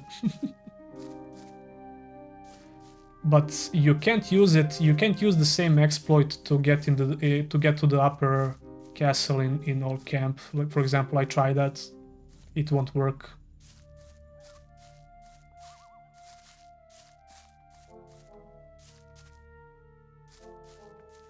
You know what else was revolutionary in Gothic 1 when you think about it? Subscription service. You have to pay like 10 to 15 ore to a lot of NPCs just to not crack your skull open.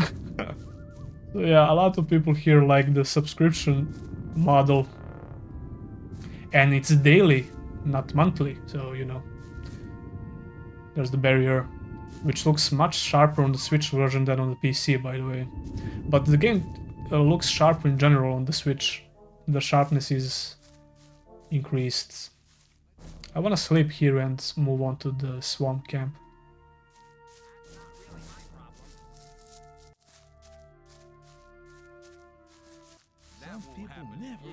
Can I sleep in Diego's hut? Quite possibly.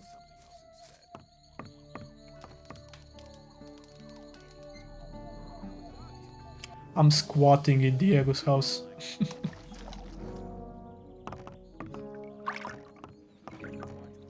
Okay. Gonna continue to the swamp camp. And if I'm not mistaken, the blacksmith there, or the merchant from where the blacksmith place is in the temple, will allow me to buy some new one-handed weapons, which are like almost the double, double in damage compared to the one I'm wearing right now. Have you played Risen on Switch? I played Risen on PS5, which was actually a PS4 port when it came out, but I didn't play it on Switch.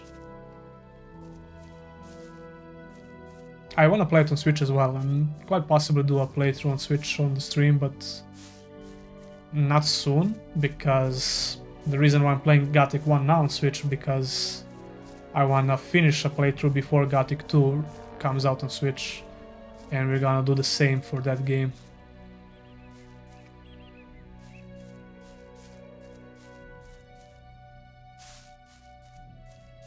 I need to kill all of these animals here as soon as I become a member of the temple, because you can pretty much go on a killing spree when you get that new weapon and armor, and improve your one-handed skill a little bit.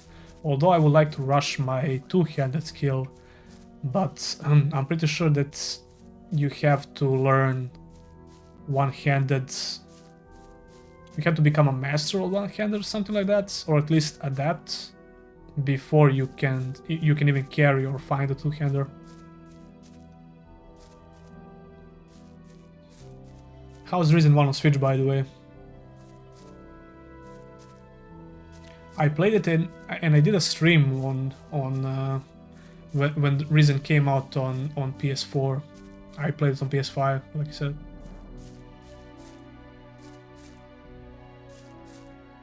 Risen's first half is probably one of my favorite games.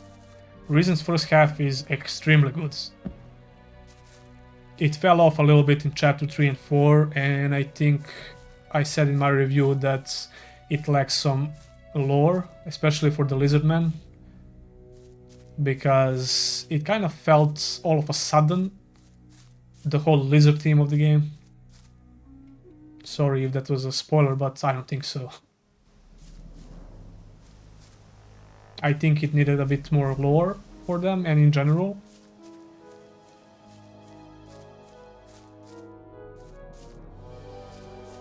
But yeah, the first half is amazing. Even the second half is very good.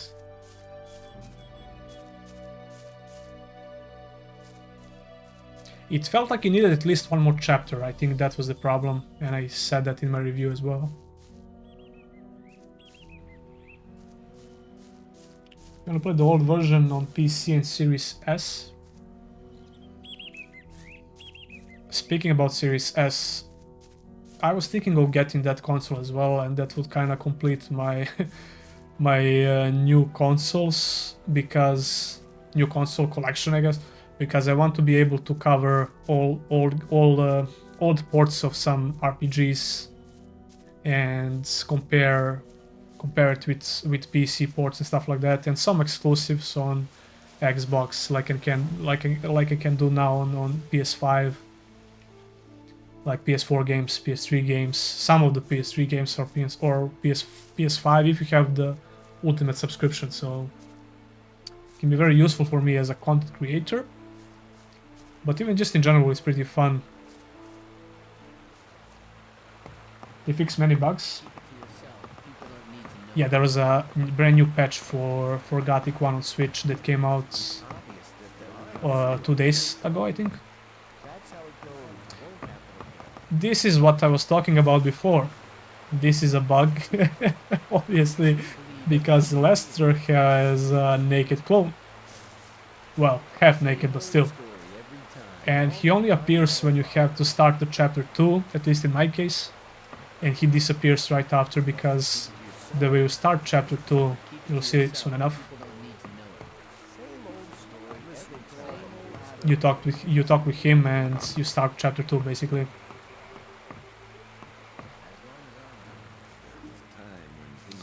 Okay, so the bald dudes we have to impress with the new swamp weed is in front of the temple.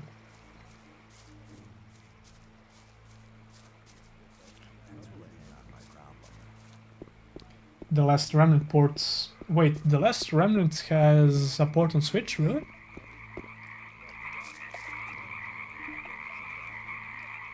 Here, Master, a modest present from your student.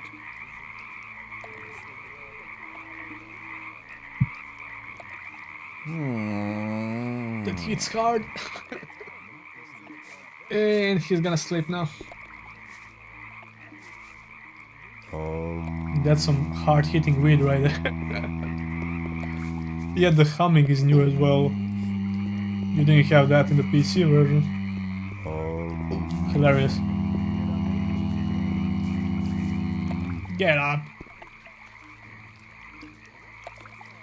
It's for the money, of course, not as good as the PS5, but for the price it's totally worth it.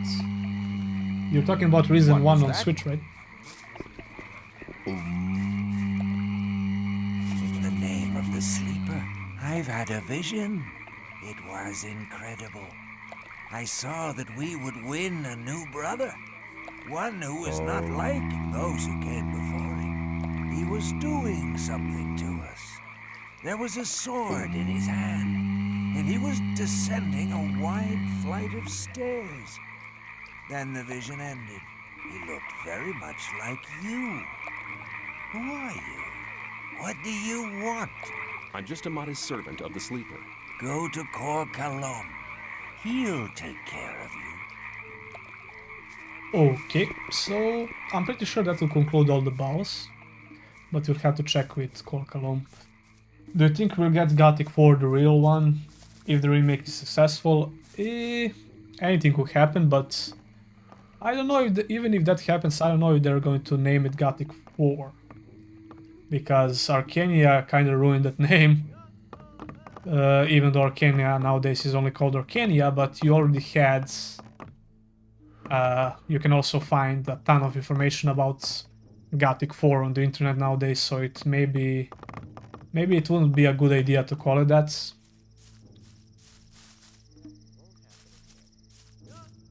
So if we get it, maybe it's going to be called Gothic 5 or something, or Gothic something, right?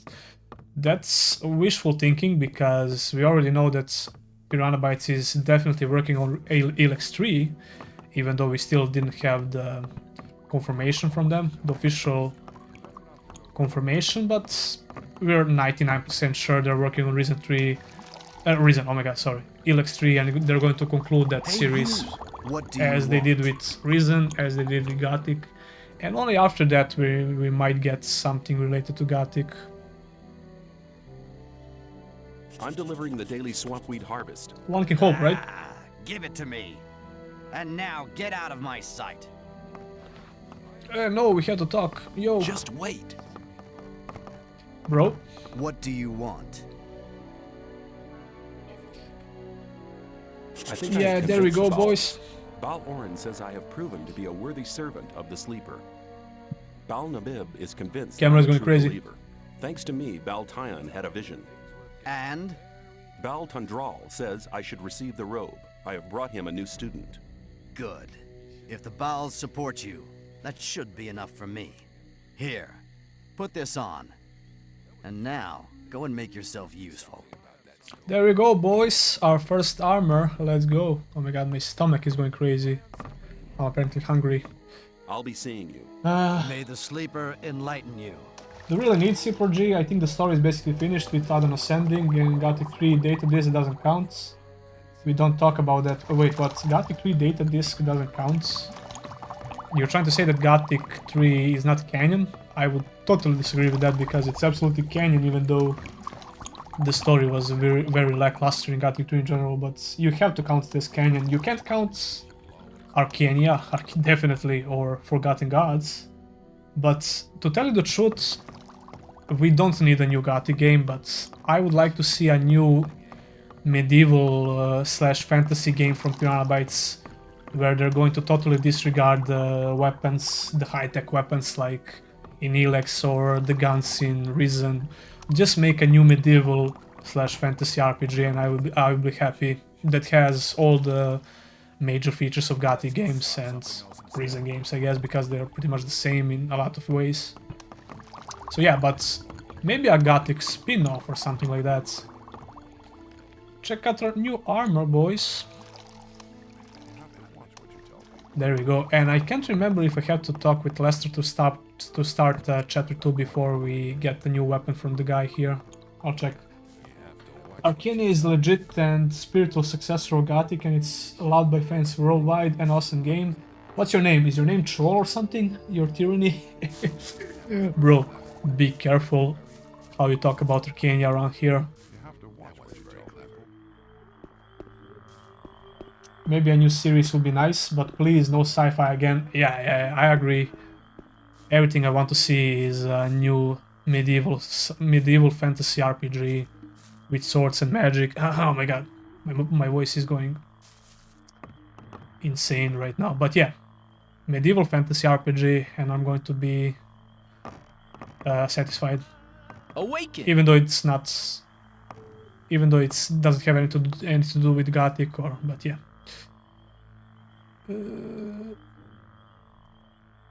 I want.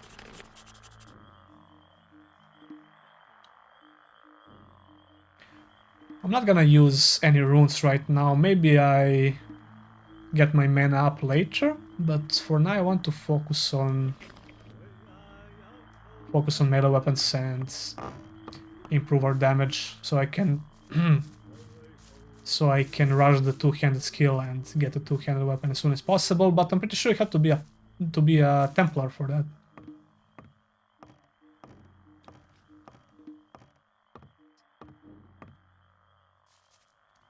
Oh, we're talking about Forsaken Gods? No, but no one is counting Forsaken Gods as canon.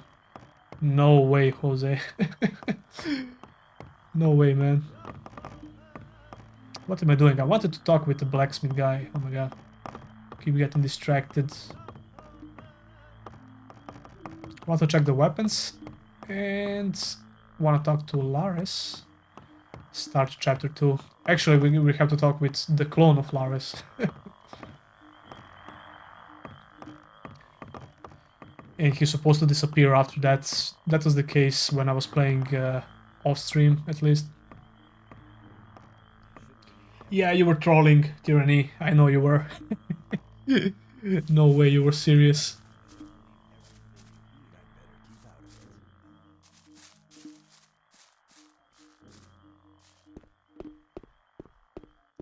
Keep getting confused. Okay, there you go. Like the swamp camp is the... I spent the least time in swamp camp, even when I played a lot of Gothic 1 back in the day. That's why I wanted to join now and do a playthrough with them. Hey, you! I like how they don't want to interrupt their smoke. Don't want to talk with you until they have their little smoke. I'd like to trade with you. Swamp weed. Here, these are the weapons I have available. Gothic old but spin-off prequels? Maybe a prequel. Prequel would work really well, I think. Yeah, so we had to trigger the second chapter so he can get some new weapons. In order to do that, we have to talk with Lars. I don't really like sci-fi elements in Elex, but I still picked clerics. I picked berserkers for my first playthrough, just because I wanted to play with a two-handed sword, and they also had magic, which was pretty cool. But yeah, I agree with you, I am not a huge fan of sci-fi, even though I can tolerate it. It's not something I would quit the game. It's not something that will make me quit the game, right? But I would prefer if there were just magic and swords and stuff like that. Although you'll have a lot of people who will want some new settings and stuff like that because... Oh, there we go. The real Lars will talk with that. Okay. I'm glad you're here. I have news for you. Good news, I hope. Our Brotherhood's planning a really big thing. What are you planning? To break out? The Gurus are trying to contact the Sleeper, but they need something to unite their powers. Oh, and? They need a magical object. A focus. What's that got to do with me? Talk to Iberian. He's the most powerful man around here. This is the opportunity to attain his favor. Where do I find him? Go to the temple. He rarely leaves it. Probably he feels closer to the Sleeper in those cold ruins. Okay, so when I exit, that's chapter 2, Sleeper Yeah, there we go. Chapter 2, boys. Prequel with Lee. Yeah, that could work. I mean, prequel with totally different people, maybe. Maybe that will work even better. So yeah, if you just joined, Lars has evil twin or a clone or whatever. That's a bug, obviously. But he will disappear, at least he disappeared right after I left the zone and came back when I played off stream. I played off stream and I'm going to join I'm going to join the new camp in my off stream playthrough, and I'm gonna continue here with the second camp. So yeah, we're gonna talk with the dude in the temple, go get our new weapon, and go on a killing spree, basically. Stop! You can only enter. You said Lars instead of Lester. Oh, I'm sorry. Mission. Lester. The novice Lester sent me. I shall offer my services to Iberian. Lester is trustworthy, I know him. You may pass. Okay, let me go, dude.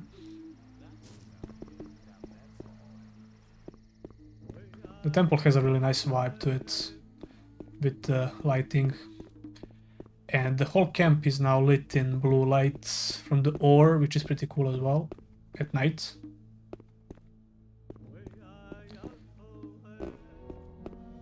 Hey, you!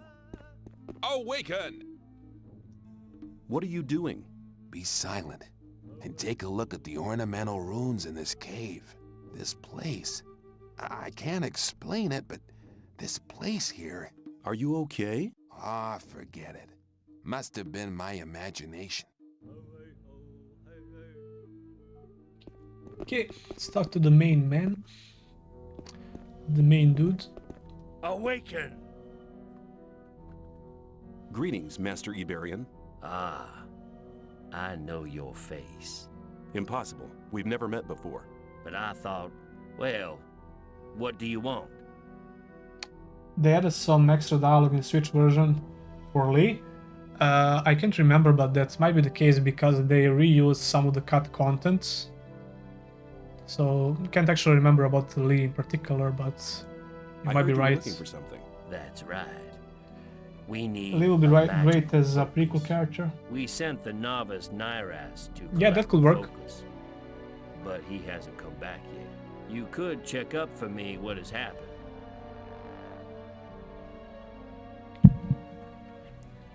I'll bring the focus back. Take this map. The location of the focus is recorded on it. So now we have 2 maps, okay. Where shall I begin to search? Leave the camp, turn right, and go. Yeah, I know where it is. Why is the focus so I still important? haven't found the... Then... Okay, never mind. Was there something to loot around here? There were some chests, but I'm not sure if I can open them.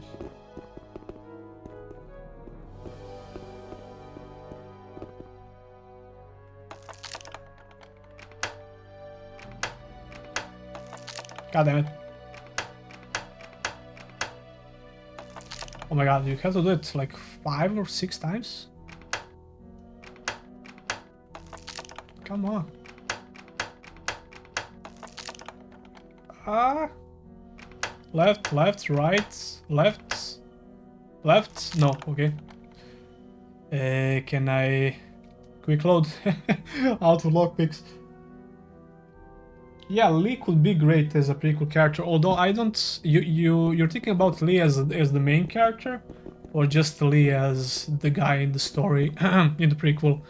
Because I would not like them to restrict you with a pre-made character if Gothic spin-off ever happens. So it's left, right, no. Left, right. Oh my god. Right. Left, right. I'm stupid. Left, right, left.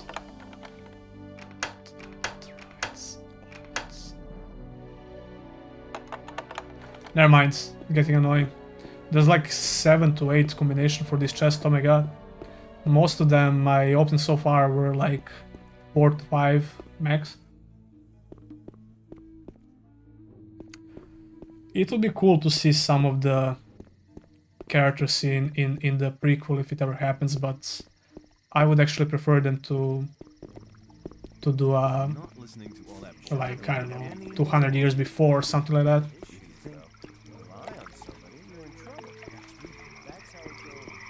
Okay, we're gonna go and pick up our new weapon.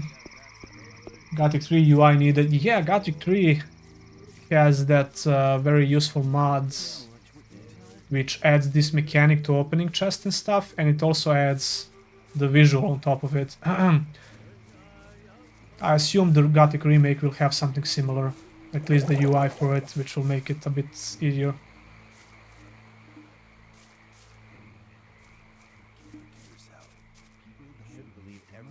I kinda like this minigame in Gothic. It can be tedious, sure, but all minigames can be tedious.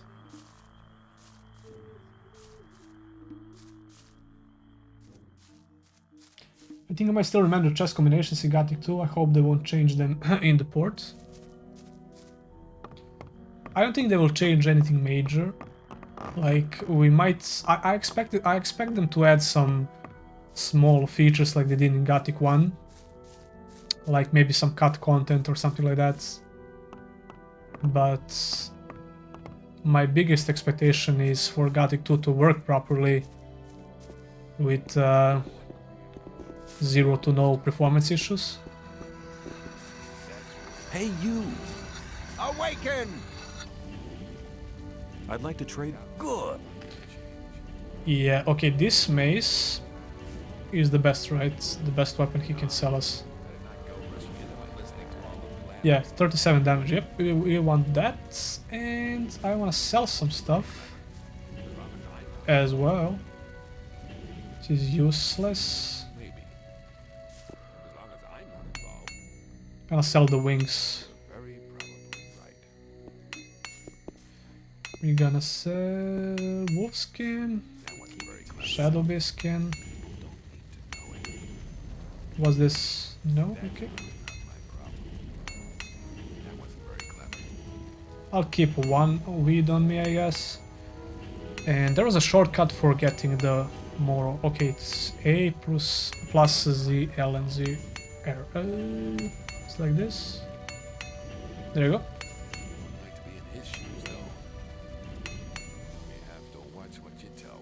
Almost.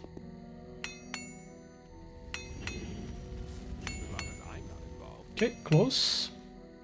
Yeah, this is still a little bit tedious, but compared to the original Gothic 1 UI, this is like 10 times better. So I didn't just get a new weapon, I earned a lot of ore as well. We have 1k ore now, boys, let's go! And a brand new weapon which can cut down most of smaller animals. Like scavengers, lizards. Wait, I like the strength? Really? How much? 37, and I have 20, so we need to visit a trainer. I also have to visit the trainer regardless to get my one-handed skill a little bit up. You shouldn't believe everything you hear. The Templar dude was up, somewhere up. He was up here. Stupid. Clumsy.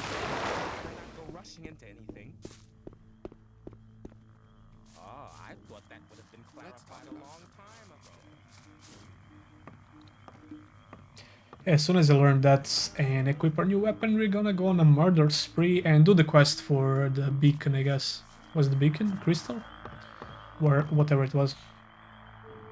But yeah, man, check out these armors. Like, they still look very, very cool. One of the main reasons I wanted to join them now. Awaken! Can you? So let's see. We have 20 strength and we need 37, right? So that would be 30, 35, if I'm not mistaken. Let me check.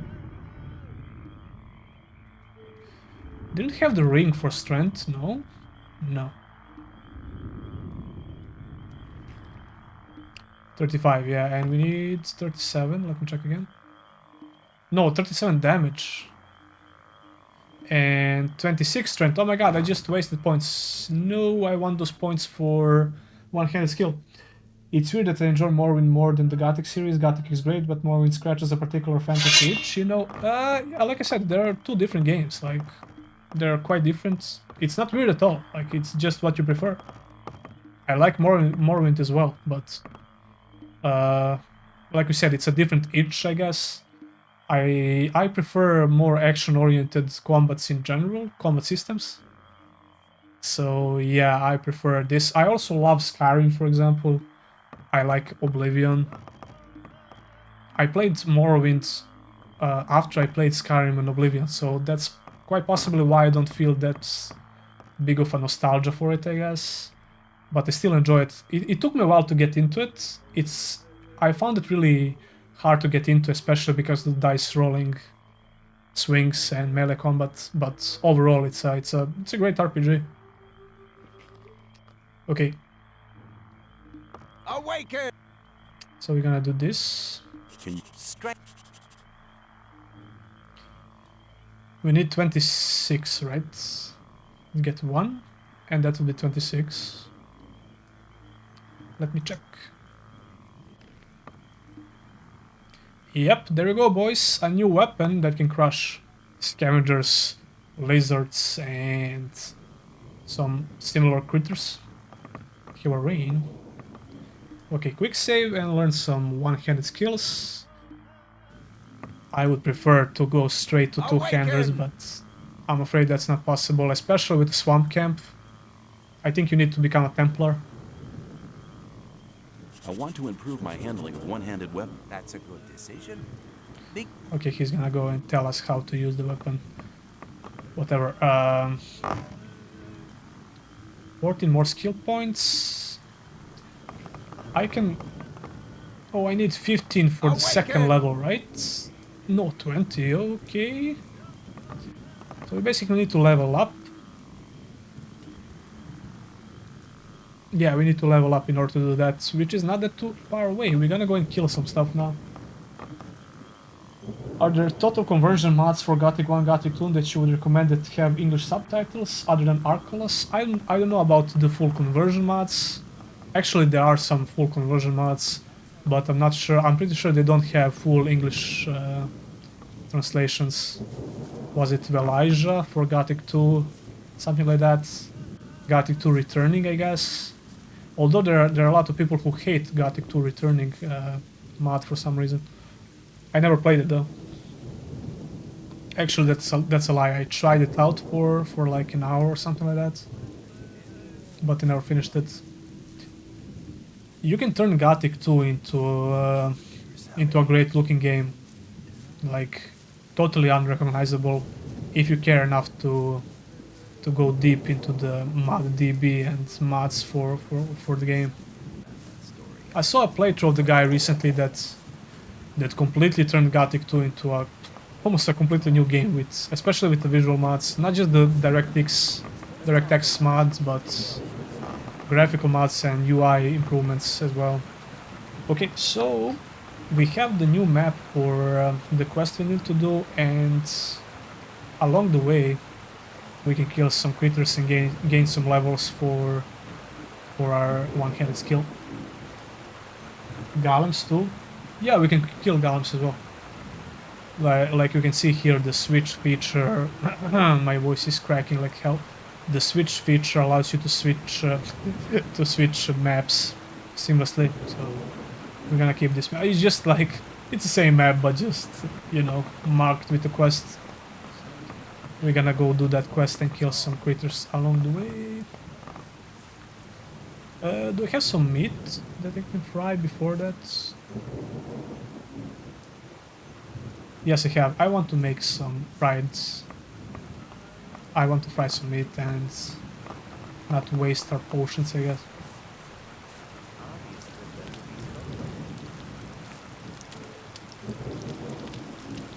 Play Gothic than any other RPG feels strange. I guess there's an element to that as well, but you know, I can play a lot of different games, not just RPGs, and feel just completely fine. Although the thing that Gothic RPGs made me feel, I guess, about some specific features like in-depth AI behavior and some other immersion features. I feel like almost all RPGs should have an element of that.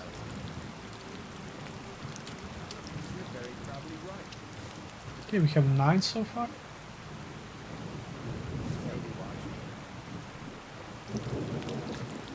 But yeah, like daily schedules,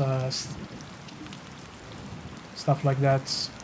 How they behave, how AI behaves in the open world. How animals are killing each other sometimes. How the NPCs are running away from the fights. How they're running away to the guards that will help them. Stuff like that, you know? Because it makes the world more believable. And combined with the setting that Gothic has, full of criminals that are trying to survive in different ways, makes it for a very, very immersive setting in general. Okay, that would be all, right? Yep.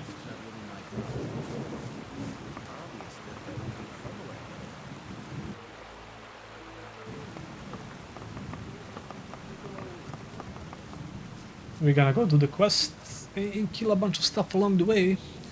But check this out, I'm not holding my weapon like an idiot now, for a change. And we got a brand new combo.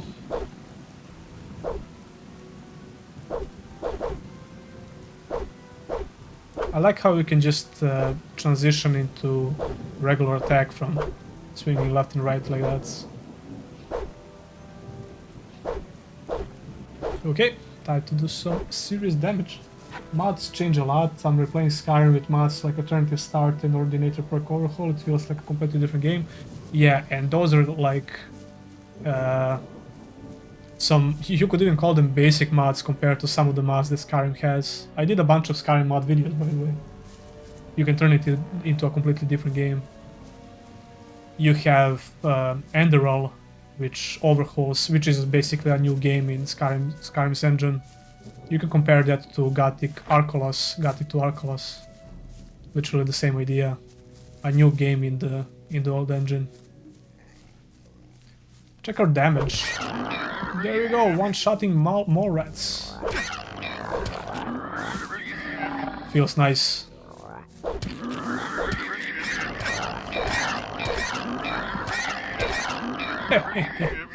Progress, boys. That's the thing about the character progression in this game. It immediately feels so much better, and the player immediately feels a lot more confident in combat. But still, if you get overconfident, you can get killed by stronger enemies, which also require you to level up and get better gear. The sense of progression is almost unmatched, even if you compare it to some new games.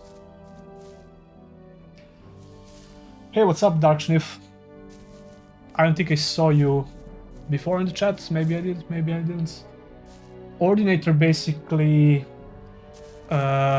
Ordinator overhauls all the perks and makes them a lot more interesting than just increasing the base damage increase or base percentual increase for some skill, because Skyrim had very boring perks in general, and Ordinator made a lot of active perks and added a bunch of passive as well, which created a much needed variety in playstyles in Skyrim. You can go for some defined RPG playstyles, I guess, with Ordinator that you couldn't do before. It's an amazing mod. The mod author for Ordinator also made a bunch of other quality mods as well, like the one for the enchantments and a lot more. I used a lot of them, like, and I'm still using them, although I didn't play Skyrim for a while.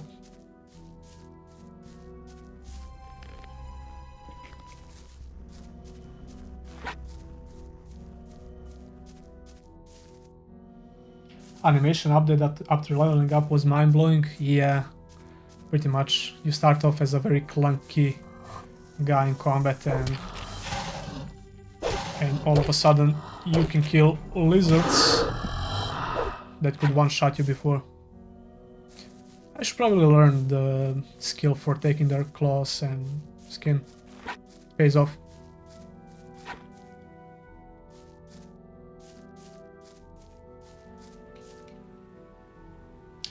Yes, I like options that aren't just increased damage, such as what From Software RPGs may come down to. You know what? I don't have problems with skills like that, as long as you have active abilities you can learn on top of that, you know, because increased damage and increased strength and increased attributes in RPGs is something I expect from pretty much all RPGs, because I like that. Like, I like that philosophy in general, but if that's everything you have for the progression system, it can feel a bit boring, definitely. For example, Gothic makes that up with new animations in combat you get when you increase your skill points. And the damage you do, of course, also matters. So we have to go through the woods. Yeah, we have to follow this path, but I'm going to exterminate the woods. Now that I have more damage and some armor, we can kill pretty much everyone except the Shadow Beast, I guess. But we still have to be careful and not get cocky. More rats are so stupid.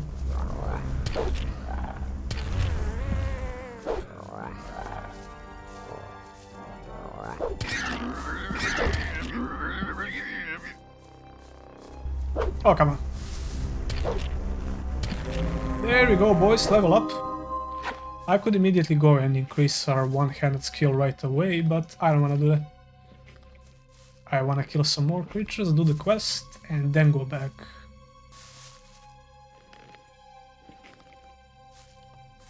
All of a sudden the performance is a lot worse. I can feel the frames dropping here. Look at the Wolfie boys getting stuck on the rock. Immersive AI, am I right?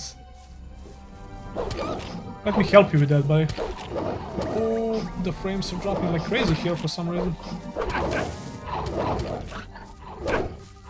Wolves can easily stun lock you. Oh my god, stop!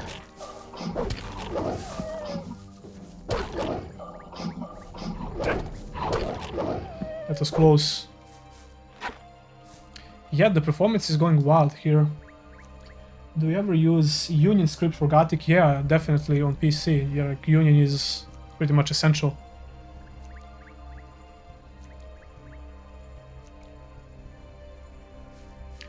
Why are wolves not dropping meat, by the way? I don't know.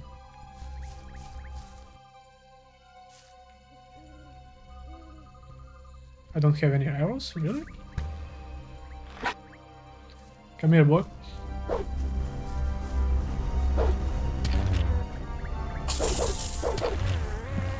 Their wings are quite expensive and can get you a lot of ore. Some more free XP right here. And more red meat is very useful as well.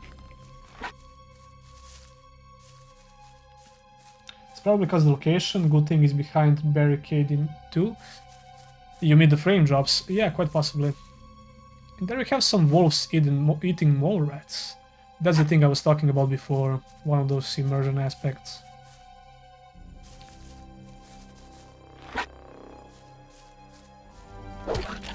Which aged really well. Unfortunately, we can't say the same for visuals, but you know, you can't have everything. Oh my god. Okay, you do that. You eat the mole rats until I kill one of your friends here. Stop. So they will ignore me to eat some meat. They must be very hungry. Hungry wolves.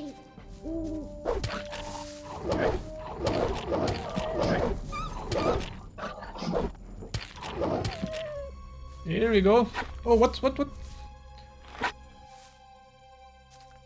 Every now and then you have this random bloodfly that will run run across the whole map.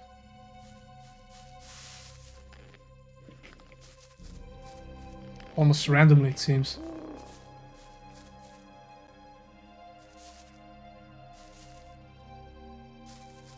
I could swear that wolves drop meat.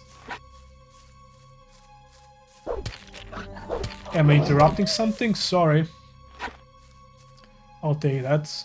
Or not. He already ate it. Never mind. Let's go do the quest. Just follow the road, right?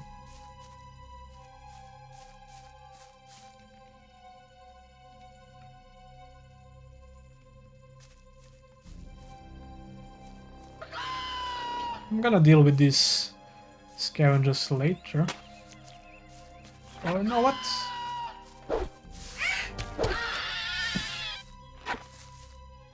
Whatever. You're just free XP anyway.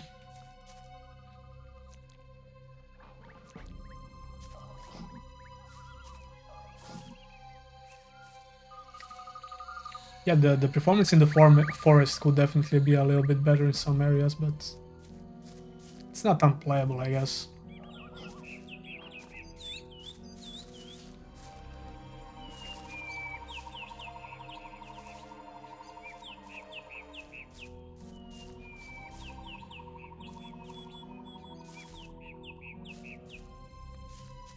I'm really curious about the updates on PC, because we still don't know anything about this Gothic 1 update, but as I said before, I expect the update to arrive on PC before Gothic 2 on Switch, so that would be logical, I guess. I'm talking about all the new features that Gothic 1 received on Switch. They're supposed to come out on PC as well.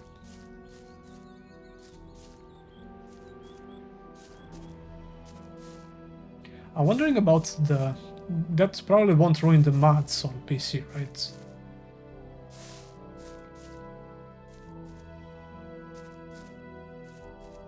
Because that would be the ultimate experience. That would be the ultimate Gothic 1 experience with all the new Switch updates transferred to PC. And on top of that you can add a bunch of crazy mods if you wish to. Lag just makes the port more authentic, in a way, yeah. Yeah, it's like we're in 2001 on a potato PC again, boys. Hello? Scram! You have no business to be here. I'm searching for the focus. Unfortunately, you're too late for that. I've already found it. And I'm keeping it for myself. This guy's crazy, yeah. The sleeper talked to me last night and made me his only tool. Now I'll only serve the sleeper. No more Templars or gurus. Only me alone. Die! So bad that it's good. The dialogue. Stop using my tactic.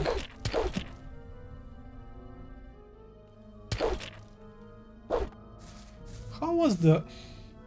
I can swear you could execute them even in even with a mace. I will switch to bow if I don't figure it out, but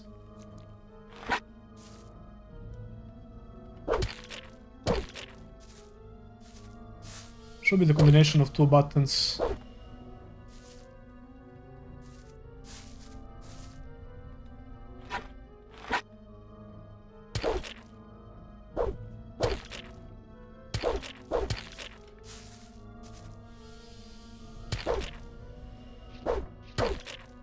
Nope. So it's not up and A. Nope. Maybe I'm crazy. Maybe you actually can do it with... Wait, do I have a sword? No, I don't, because I sold them all. Wanted to test that theory. Okay, we need to wait for him to get up. In my off-stream playthrough, he actually... he actually fell from here. We'll meet again. Come here!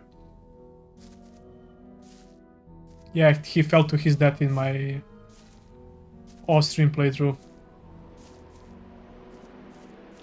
Nintendo has to remove Execution's family-friendly version. No, they didn't, because I managed to do it in my off-stream playthrough. Nice, but nice try, man. Trying to troll them, man. I don't know. I can't remember if I used the swords, so that might be the case. Oh, no, no, no, no, no, didn't want to do that. But you know what? Why not?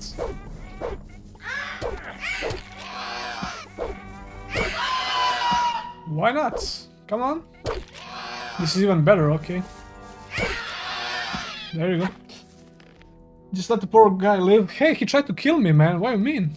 Of course I'm not gonna let him live. He's a psycho. And he's running away again.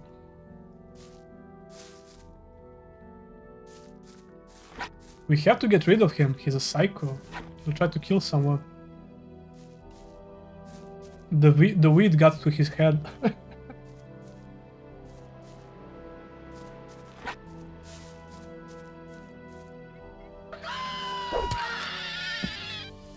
Just coming through, don't mind me. One-shotting scavengers.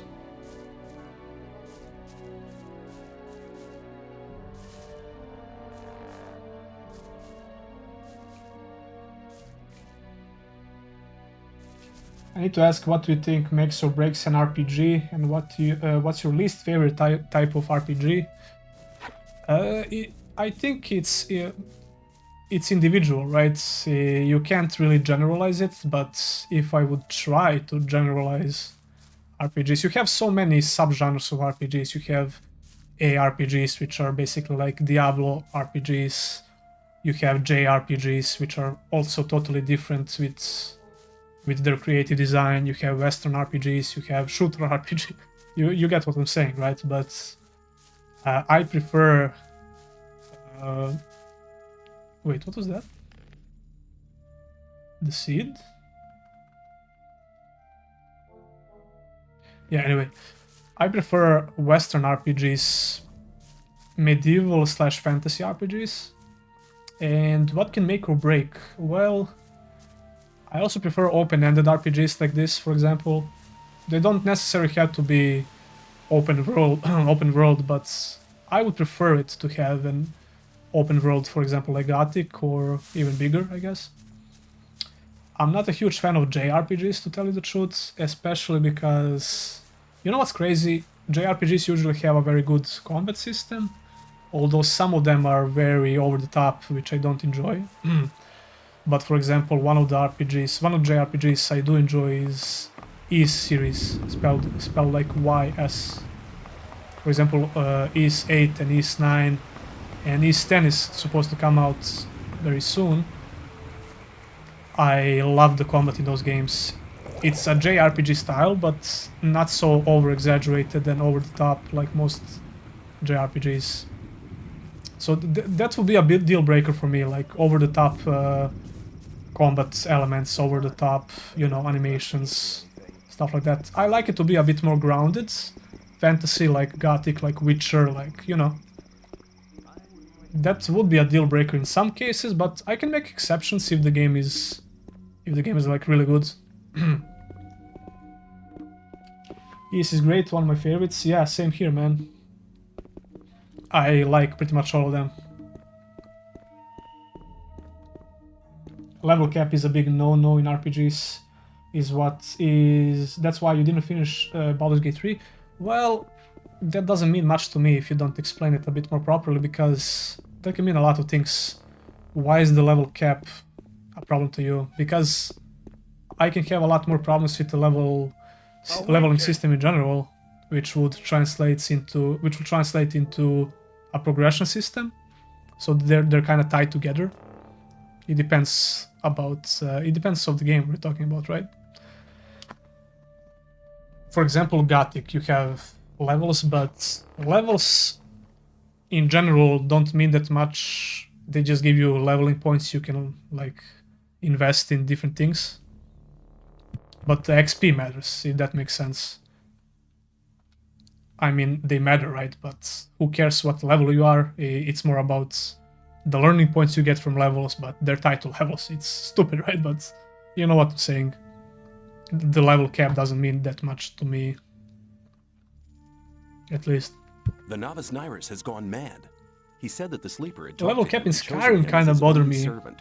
in the vanilla He attacked version and tried to until kill they him. added The Dragonborn. might of the sleeper is so vast that unprepared souls despair. It all depends from Only we game to game, gurus, like I said. in our years of meditation, have achieved the spiritual strength to bear the voice of the almighty sleeper. Maybe you're talking about level scaling, which is a totally different topic. I prefer not to have level scaling, although level scaling fundamentally is not bad. Found the focus. The way they're using it is pretty bad. You have done us a great favor. Now, take the focus Because you back can to totally Port Cologne. neglect the progression of the character. You'll know what needs to be done. Okie dokie. So that's finished. And we can go and increase our one-handed skill.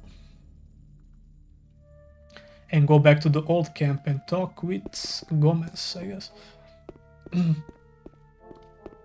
Basically, if you can't improve your character anymore while you're still in like second or third, while you're still in the middle of the game, you think, yeah, I agree with that. That makes sense.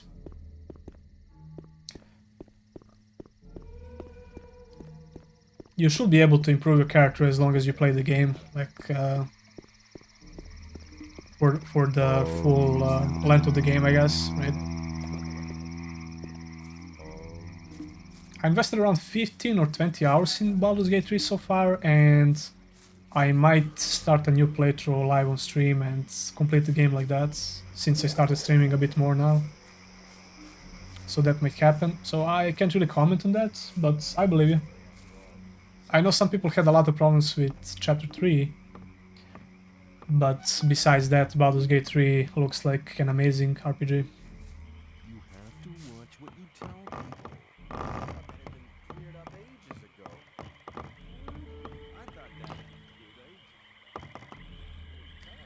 You would guess that Baldur's Gate 3 follows some D&D rules? Yeah, it definitely follows D&D rules. Pretty much every action is based off dice rolling. But they did it in a very good way. It usually bothers me, to be honest with you. Even though I do like D&D D&D features in general, they can be overdone in some RPGs. And Baldur's Gate 3 definitely goes over the top a little bit, with like every single action is based on dice rolling, pretty much. Which can be annoying sometimes, but the game is so good in general, it doesn't matter, if you ask me. Okay, let's learn this. Teach me how to handle one-handed weapons more skillfully. Okay, you know the basics. Holding the weapon lower down will let you put more force into your first strike. Use the swing, remember? Okay, now you need to use your body more. When you've struck twice, spin around. That'll confuse We get a the opponent spinny and move put now you in for an one-handed excellent weapons. position. Then bring your blade across from right to left once more. And back to the front. Don't forget, practice makes perfect. So get going and become a real master of the art of one-handed fighting. Does anybody know that? Does anybody know that if you can learn two-handed weapons without dumping points into one hand, although it's too late already because I'm already a master with one-handed sword, so... but I'm pretty sure you need to become a Templar in order to carry two-handed weapons with the swamp camp. Desi brate, hi chat. Hey, what's up, Gex? What determines a change in the chapter? Is there a visual marker for it in Baldur's Gate 3? The chapters work very similar to Gothic, I think, now that I think of it. I'm not sure, so I didn't play the game that much, so...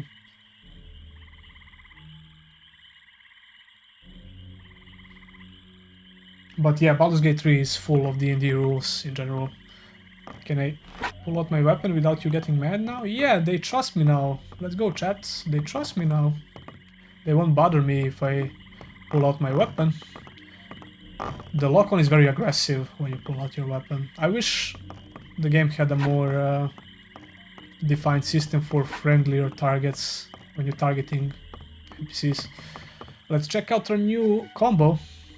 As you can see, he's already holding the weapon differently than before. So left and right is pretty much the same. But then you have a completely new combo for the forward attack and a spinny attack. And a sort of a crisscross attack, I guess. I'm an experienced fighter now. This is just to get by before we get a two-handed weapons like his.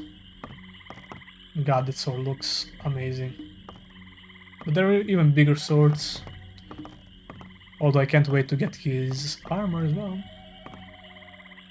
For example, in Solasta you hit level 12 near the end. In Baldur's Gate 3 you hit as soon as you enter Baldur's Gate City. I think the problem is you get too much XP for everything in Baldur's Gate 3. That could be the issue, I guess. I will have to play it for myself to give you my opinion about it. Can I talk with the main dudes?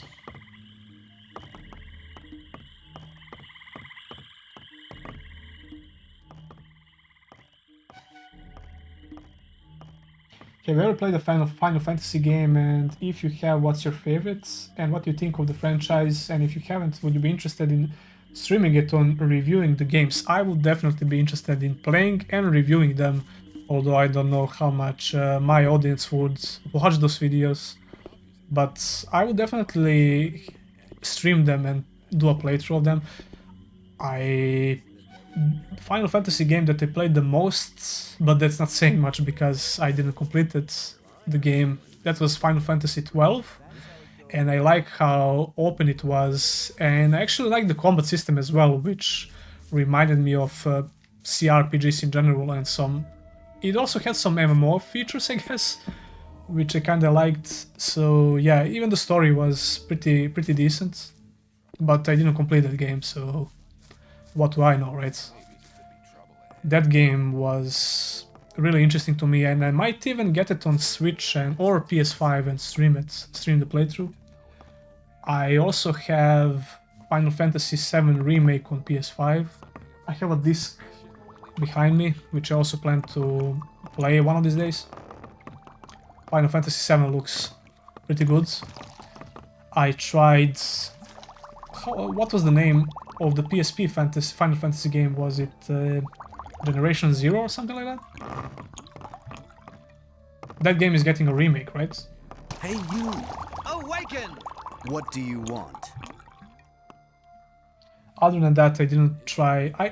I'm lying. I tried the original Final Fantasy VII. Didn't like it that much, to be honest with you, but that's just because I'm not into, I guess, that visual style and turn-based combat in general, but there are many people who will swear upon that game that is the best RPG ever.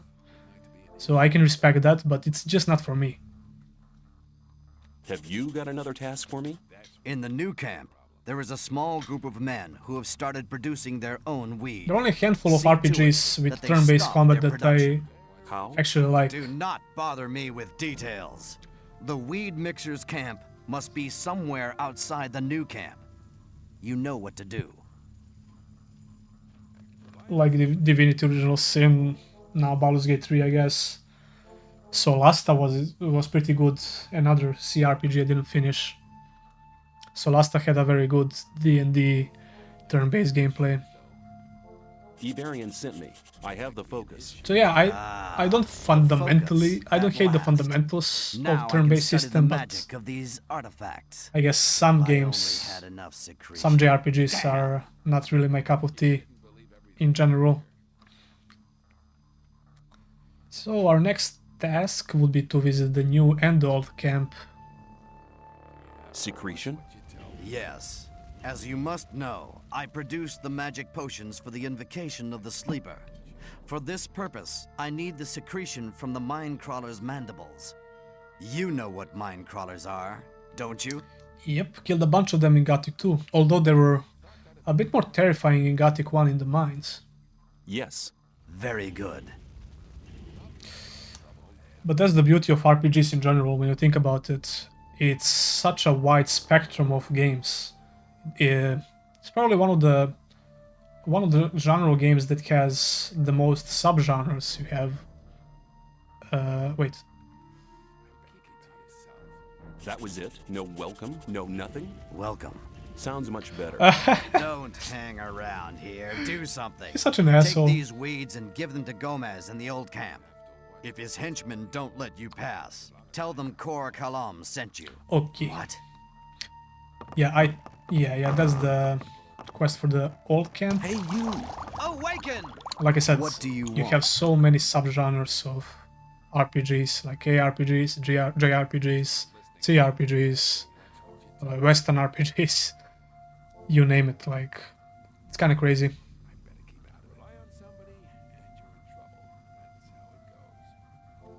Didn't give me any ore, man. Pay me if I brought you the focus. Really? He said that? Well then, I suppose 50 ore should be enough. Gotta be honest, Final Fantasy VII Remake is a pile of trash.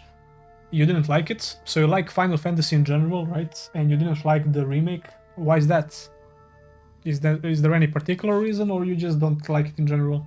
Because it's totally different from the original, right? It has action-oriented combat, or is it because of some other feature, the story May or the something? sleeper enlighten you. The best Final Fantasy is Bravely Default. I heard about that game, but I wouldn't be able to tell you what it actually is. It sounds very familiar, but I couldn't put my finger on it. The thing is, I like to watch videos and reviews about games, RPGs, and different genres of games. So I'm quite informed about pretty much all genres. Although these days I'm sticking to RPGs, action adventures, and action games in general. Some strategy games here and there, maybe some simulations like Colin McRae Rally or something like that. I used to play a lot of different genres back in the day, but when I started doing YouTube as a full-time job, it's you have to stick to the genre you're covering, because you will need like 47 hours in a day to try out everything, right? But yeah, I used to play Formula 1 simulations, rally simulations, believe it or not, strategy games, Total War games, older Total War like Total War 2, stuff like that. Okay, I'm pretty sure I'm gonna end it here, and we're gonna continue very soon with this playthrough. We had a nice little progress with this playthrough. We became a member of the sect camp. My voice is going to hell, so I'm struggling to speak now. I'm also getting really hungry. Bravely Default, a DS game. Good luck to anyone that wants to buy that. I tried playing Bravely Default 2 and it turns out it's a sequel. I stopped playing immediately. Yeah, I'm not too knowledgeable about that game. So yeah, guys, I hope you had fun watching the stream, and I hope you join me the next time. We're going to progress a little bit more and hopefully become a Templar as soon as possible, so we can carry a two-handed sword, which would be awesome, and improve our character a bit more, kill some more monsters, stuff like that, get ready for the Gothic 1 Switch port, and quite possibly stream some other games as well. Yeah, thanks for joining, guys. I hope you had fun. Thanks for chatting, and I'll see ya. Don't forget to subscribe to the channel if you're not, and don't forget to subscribe to the second channel as well, where I started getting more active with some videos that I wouldn't post on the first channel. So yeah, that will be it, and I'll see ya in the next one. Bye, guys.